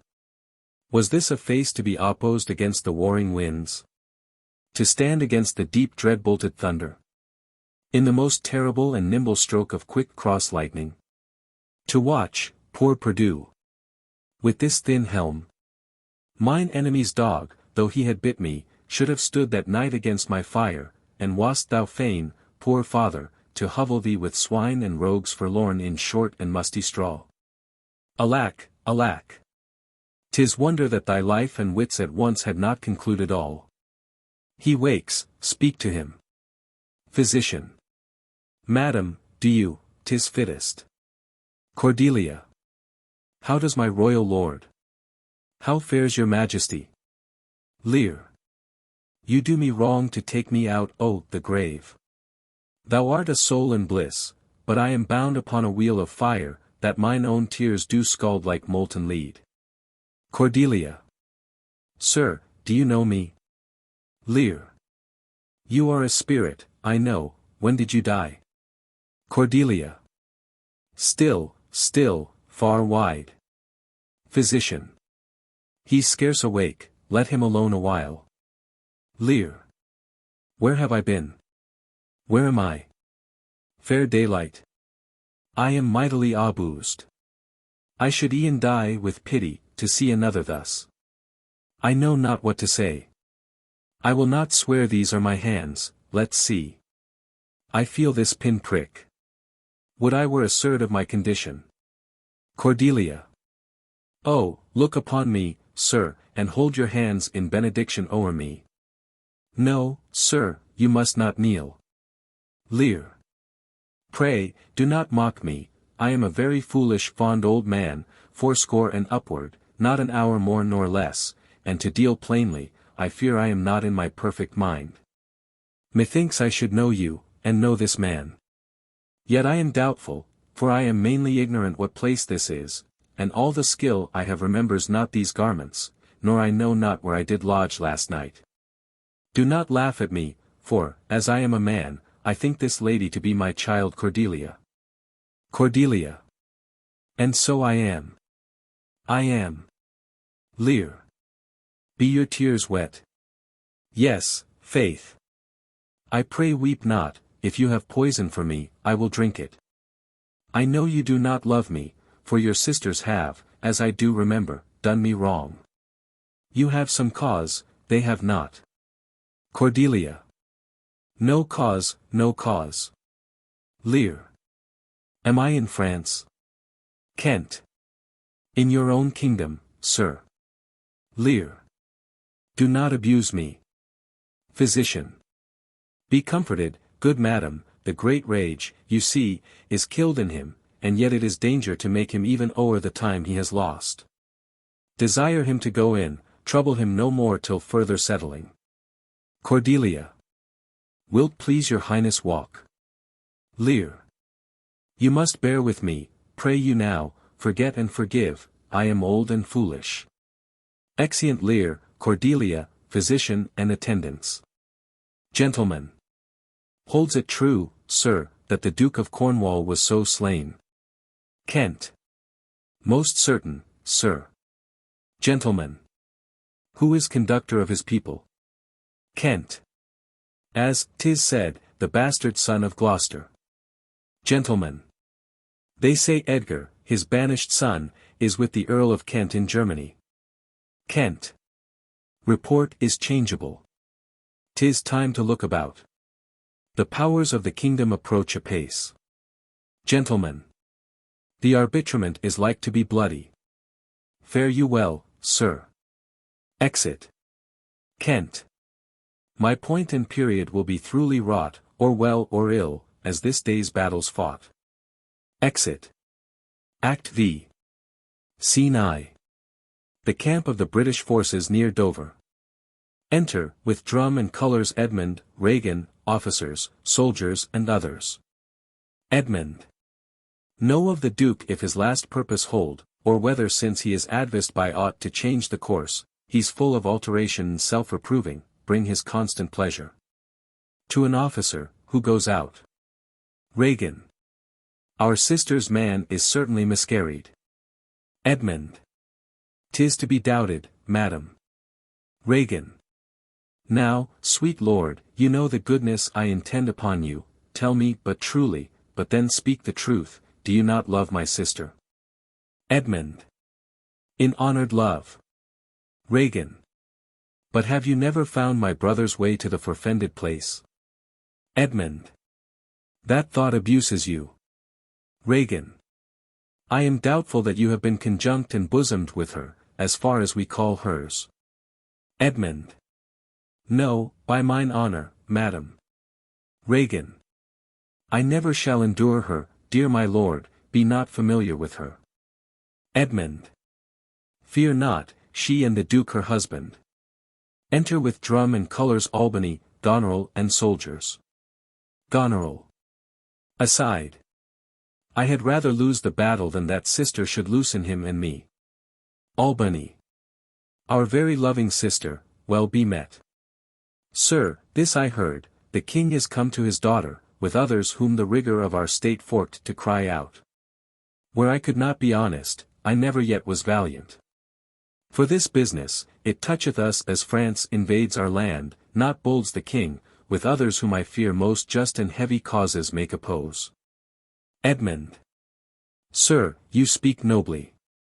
Regan. Why is this reasoned? Goneril. Combine together gainst the enemy, for these domestic and particular broils are not the question here. Albany. Let's, then, determine with the ancient of war on our proceeding. Edmund. I shall attend you presently at your tent. Regan. Sister, you'll go with us? Goneril. No. Regan.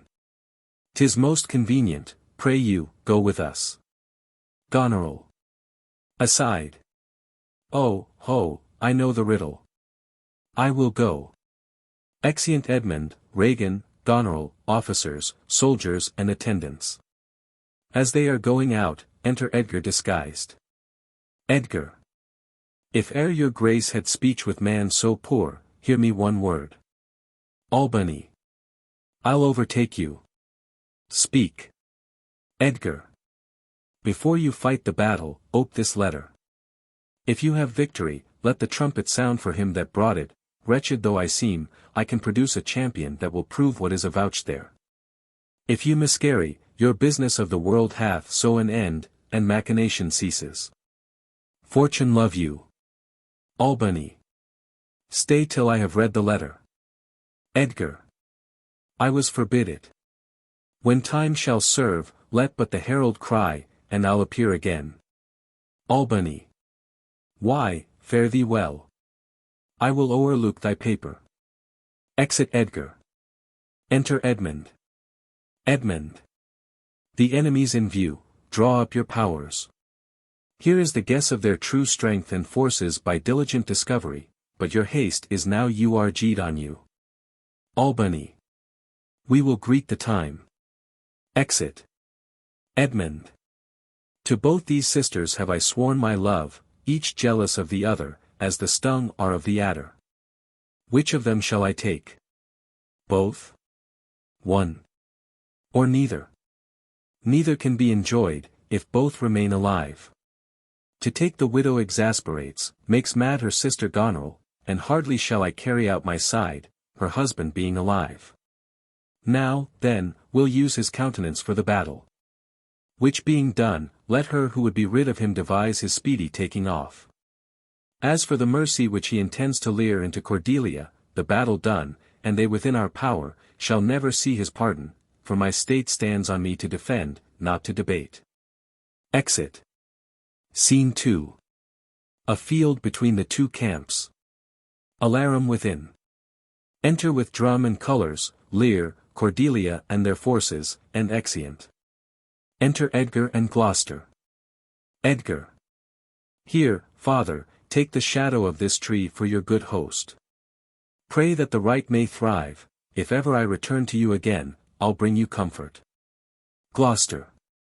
Grace go with you, sir. Exit Edgar. Alarum and retreat within. Enter Edgar. Edgar.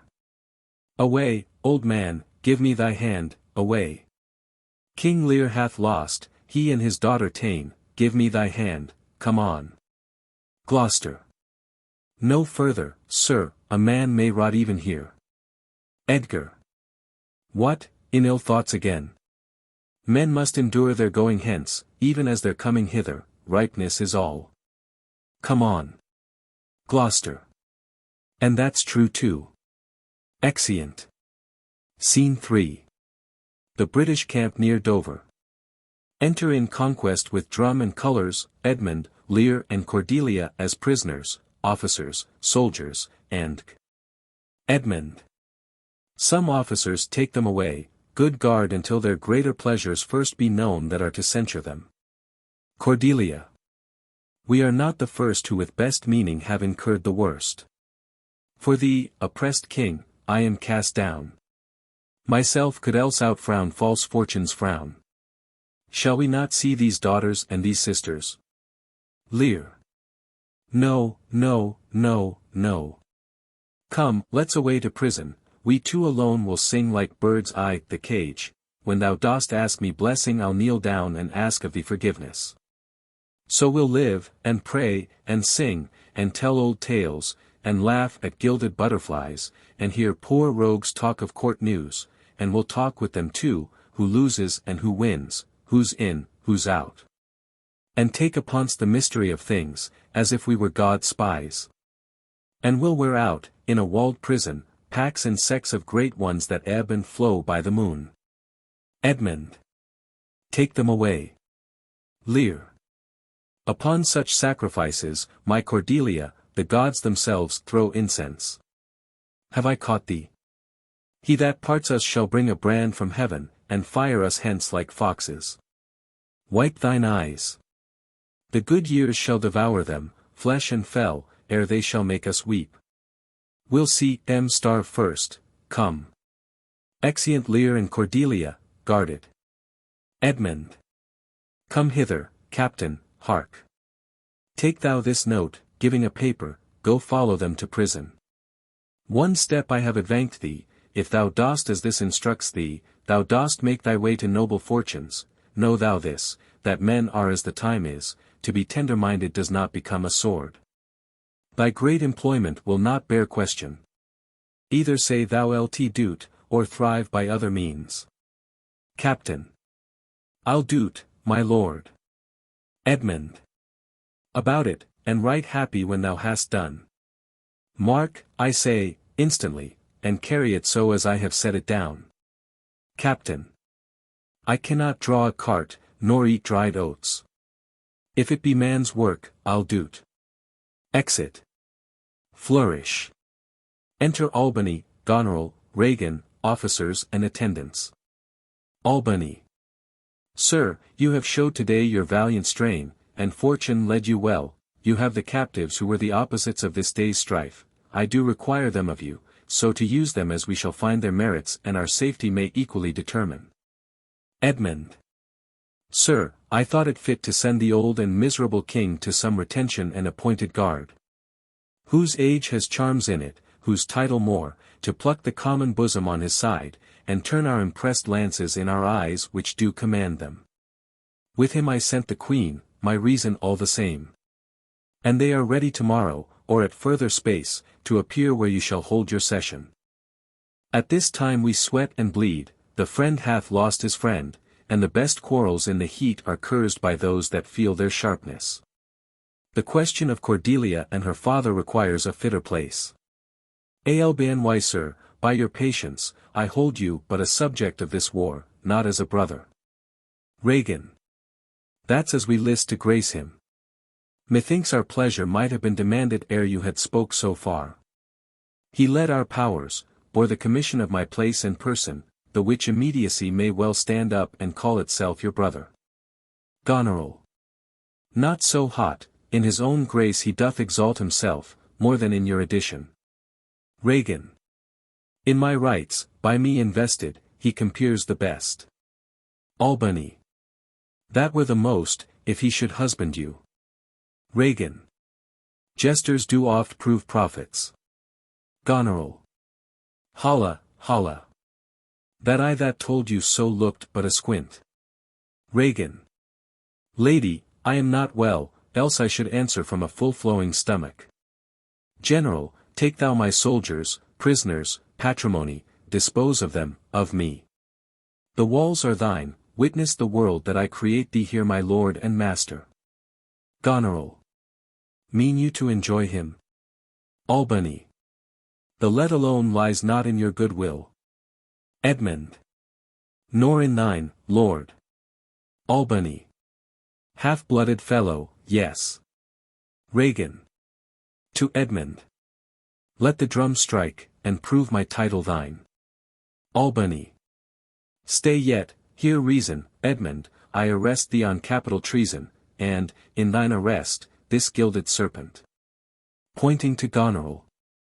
For your claim, fair sister, I bar it in the interest of my wife, 'tis she is subcontracted to this lord, and I her husband contradict your bans. If you will marry, make your loves to me, my lady is bespoke. Goneril. An interlude. Albany. Thou art armed, Gloucester. Let the trumpet sound, if none appear to prove upon thy person thy heinous, manifest, and many treasons, there is my pledge. Throwing down a glove. I'll make it on thy heart ere I taste bread, thou art in nothing less than I have here proclaimed thee. Regan. Sick, oh, sick. Goneril. Aside. If not, I'll ne'er trust medicine. Edmund. There's my exchange. Throwing down a glove. What in the world he is that names me traitor, villain-like he lies. Call by thy trumpet, he that dares approach, on him, on you, who not. I will maintain my truth and honor firmly. Albany. A herald, ho! Enter a herald. Trust to thy single virtue. For thy soldiers, all levied in my name, have in my name took their discharge. Regan. My sickness grows upon me. Albany. She is not well. Convey her to my tent. Exit Regan, led. Come hither, herald. Let the trumpet sound and read out this. Officer. Sound, trumpet. A trumpet sounds. Herald. Reads. If any man of quality or degree within the lists of the army will maintain upon Edmund, supposed Earl of Gloucester, that he is a manifold traitor, let him appear by the third sound of the trumpet. He is bold in his defense. Edmund. Sound. First trumpet. Herald. Again. Second trumpet.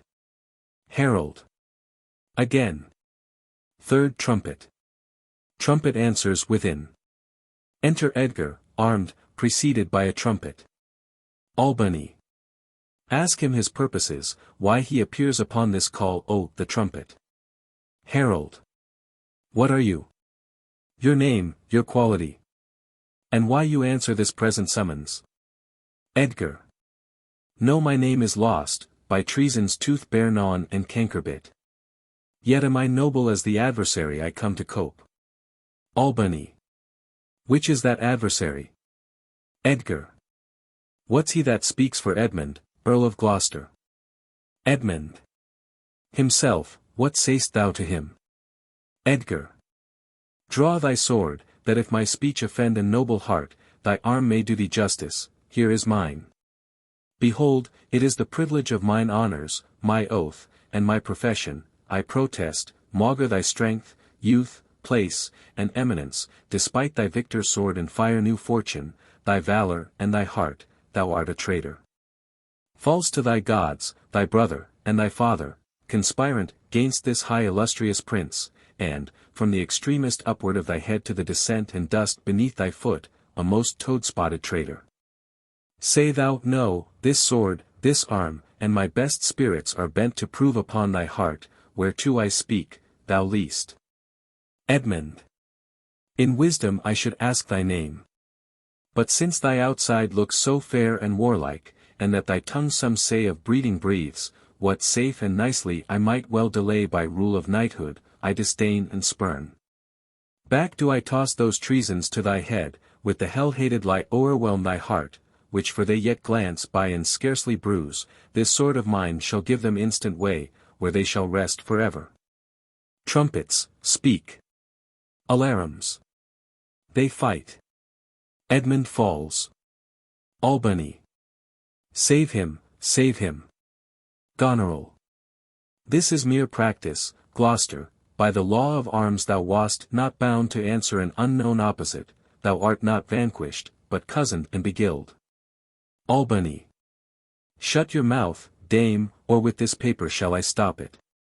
Hold, sir, thou worse than any name, read thine own evil. No tearing, lady, I perceive you know it. Gives the letter to Edmund. Goneril.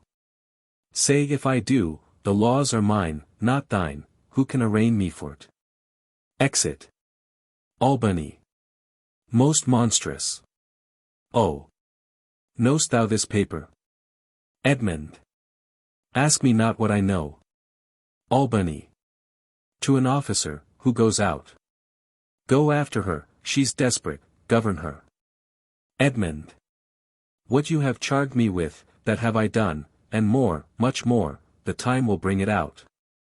'Tis past, and so am I. But what art thou that hast this fortune on me? If thou art noble, I do forgive thee. Edgar. Let's exchange charity. I am no less in blood than thou art, Edmund, if more, the more thou hast wronged me. My name is Edgar and thy father's son. The gods are just, and of our pleasant vices make instruments to plague us, the dark and vicious place where thee he got cost him his eyes. Edmund. Thou hast spoken right, 'tis true, the wheel is come full circle, I am here. Albany. Methought thy very gait did prophesy a royal nobleness. I must embrace thee. Let sorrow split my heart if ever I did hate thee or thy father. Edgar. Worthy prince, I note. Albany. Where have you hid yourself?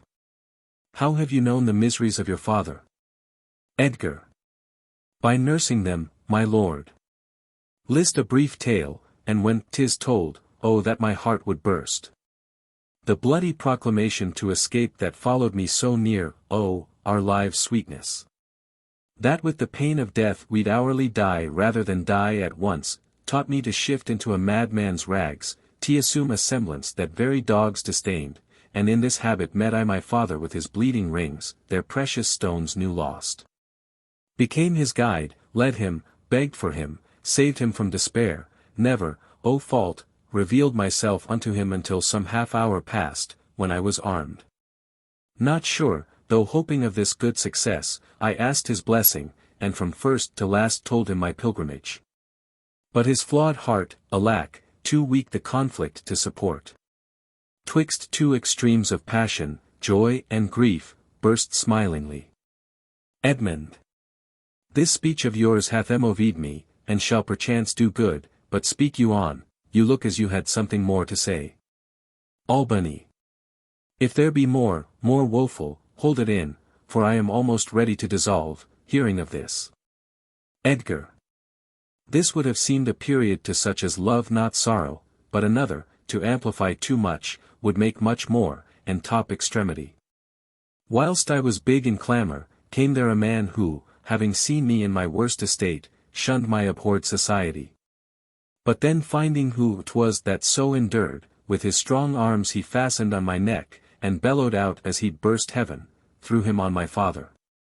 Told the most piteous tale of Lear and him that ever ear received, which in recounting his grief grew puissant, and the strings of life began to crack. Twice then the trumpet sounded, and there I left him tranked. Albany. But who was this? Edgar. Kent, sir, the banished Kent, who in disguise followed his enemy king and did him service improper for a slave. Enter a gentleman hastily, with a bloody knife. Gentleman. Help, help. Oh, help. Edgar. What kind of help? Albany. Speak, man. Edgar. What means this bloody knife? Gentleman. 'Tis hot, it smokes, it came even from the heart of, oh. She's dead. Albany. Who dead? Speak, man. Gentleman. Your lady, sir, your lady, and her sister by her is poisoned, she hath confesses it. Edmund. I was contracted to them both, all three now marry in an instant. Edgar. Here comes Kent. Enter Kent. Albany. Produce their bodies, be they alive or dead. This judgment of the heavens that makes us tremble touches us not with pity. Oh, is this he? The time will not allow the compliment which very manners urges. Kent. I am come to bid my king and master a good night, is he not here? Albany. Great thing of us forgot. Speak, Edmund, where's the king? And where's Cordelia? The bodies of Goneril and Regan are brought in. Sayest thou this object, Kent? Kent. Alack, why thus? Edmund. Yet Edmund was beloved. The one the other poisoned for my sake, and after slew herself. Albany. Even so. Cover their faces. Edmund. I pant for life. Some good I mean to do, despite of mine own nature. Quickly send, be brief in it, to the castle, for my writ is on the life of Lear and on Cordelia, nay, send in time. Albany. Run, run, oh, run. Edgar. To who, my lord? Who has the office? Send thy token of reprieve. Edmund. Well thought on, take my sword, give it the captain. Edgar. Haste thee for thy life. Exit Edgar. Edmund. He hath commission from thy wife and me to hang Cordelia in the prison, and to lay the blame upon her own despair, that she fordid herself. Albany. The gods defend her. Bear him hence awhile. Edmund is borne off. Enter Lear with Cordelia dead in his arms, Edgar, officer and others following. Lear. Howl, howl, howl, howl. Oh, you are men of stone. Had I your tongues and eyes, I'ld use them so that heaven's vault should crack. She's gone forever. I know when one is dead, and when one lives, she's dead as earth. Lend me a looking glass, if that her breath will mist or stain the stone, why, then she lives. Kent. Is this the promised end? Edgar. Or image of that horror? Albany. Fall, and cease. Lear. This feather stirs, she lives. If it be so, it is a chance which does redeem all sorrows that ever I have felt. Kent. Oh, my good master. Kneeling. Lear. Pry thee, away. Edgar. 'Tis noble Kent, your friend. Lear. A plague upon you, murderers, traitors all. I might have saved her, now she's gone forever. Cordelia, Cordelia. Stay a little. Ha! What is't thou say'st? Her voice was ever soft, gentle, and low, an excellent thing in woman. I killed the slave that was hanging thee. Officer. 'Tis true, my lords, he did. Lear. Did I not, fellow? I have seen the day, with my good biting falchion I would have made them skip. I am old now, and these same crosses spoil me. Who are you? Mine eyes are not the best, I'll tell you straight. Kent. If fortune brag of two she loved and hated, one of them we behold. Lear. This is a dull sight. Are you not Kent? Kent. The same, your servant Kent. Where is your servant Caius? Lear. He's a good fellow, I can tell you that, he'll strike, and quickly too. He's dead and rotten. Kent. No, my good lord, I am the very man. Lear. I'll see that straight. Kent.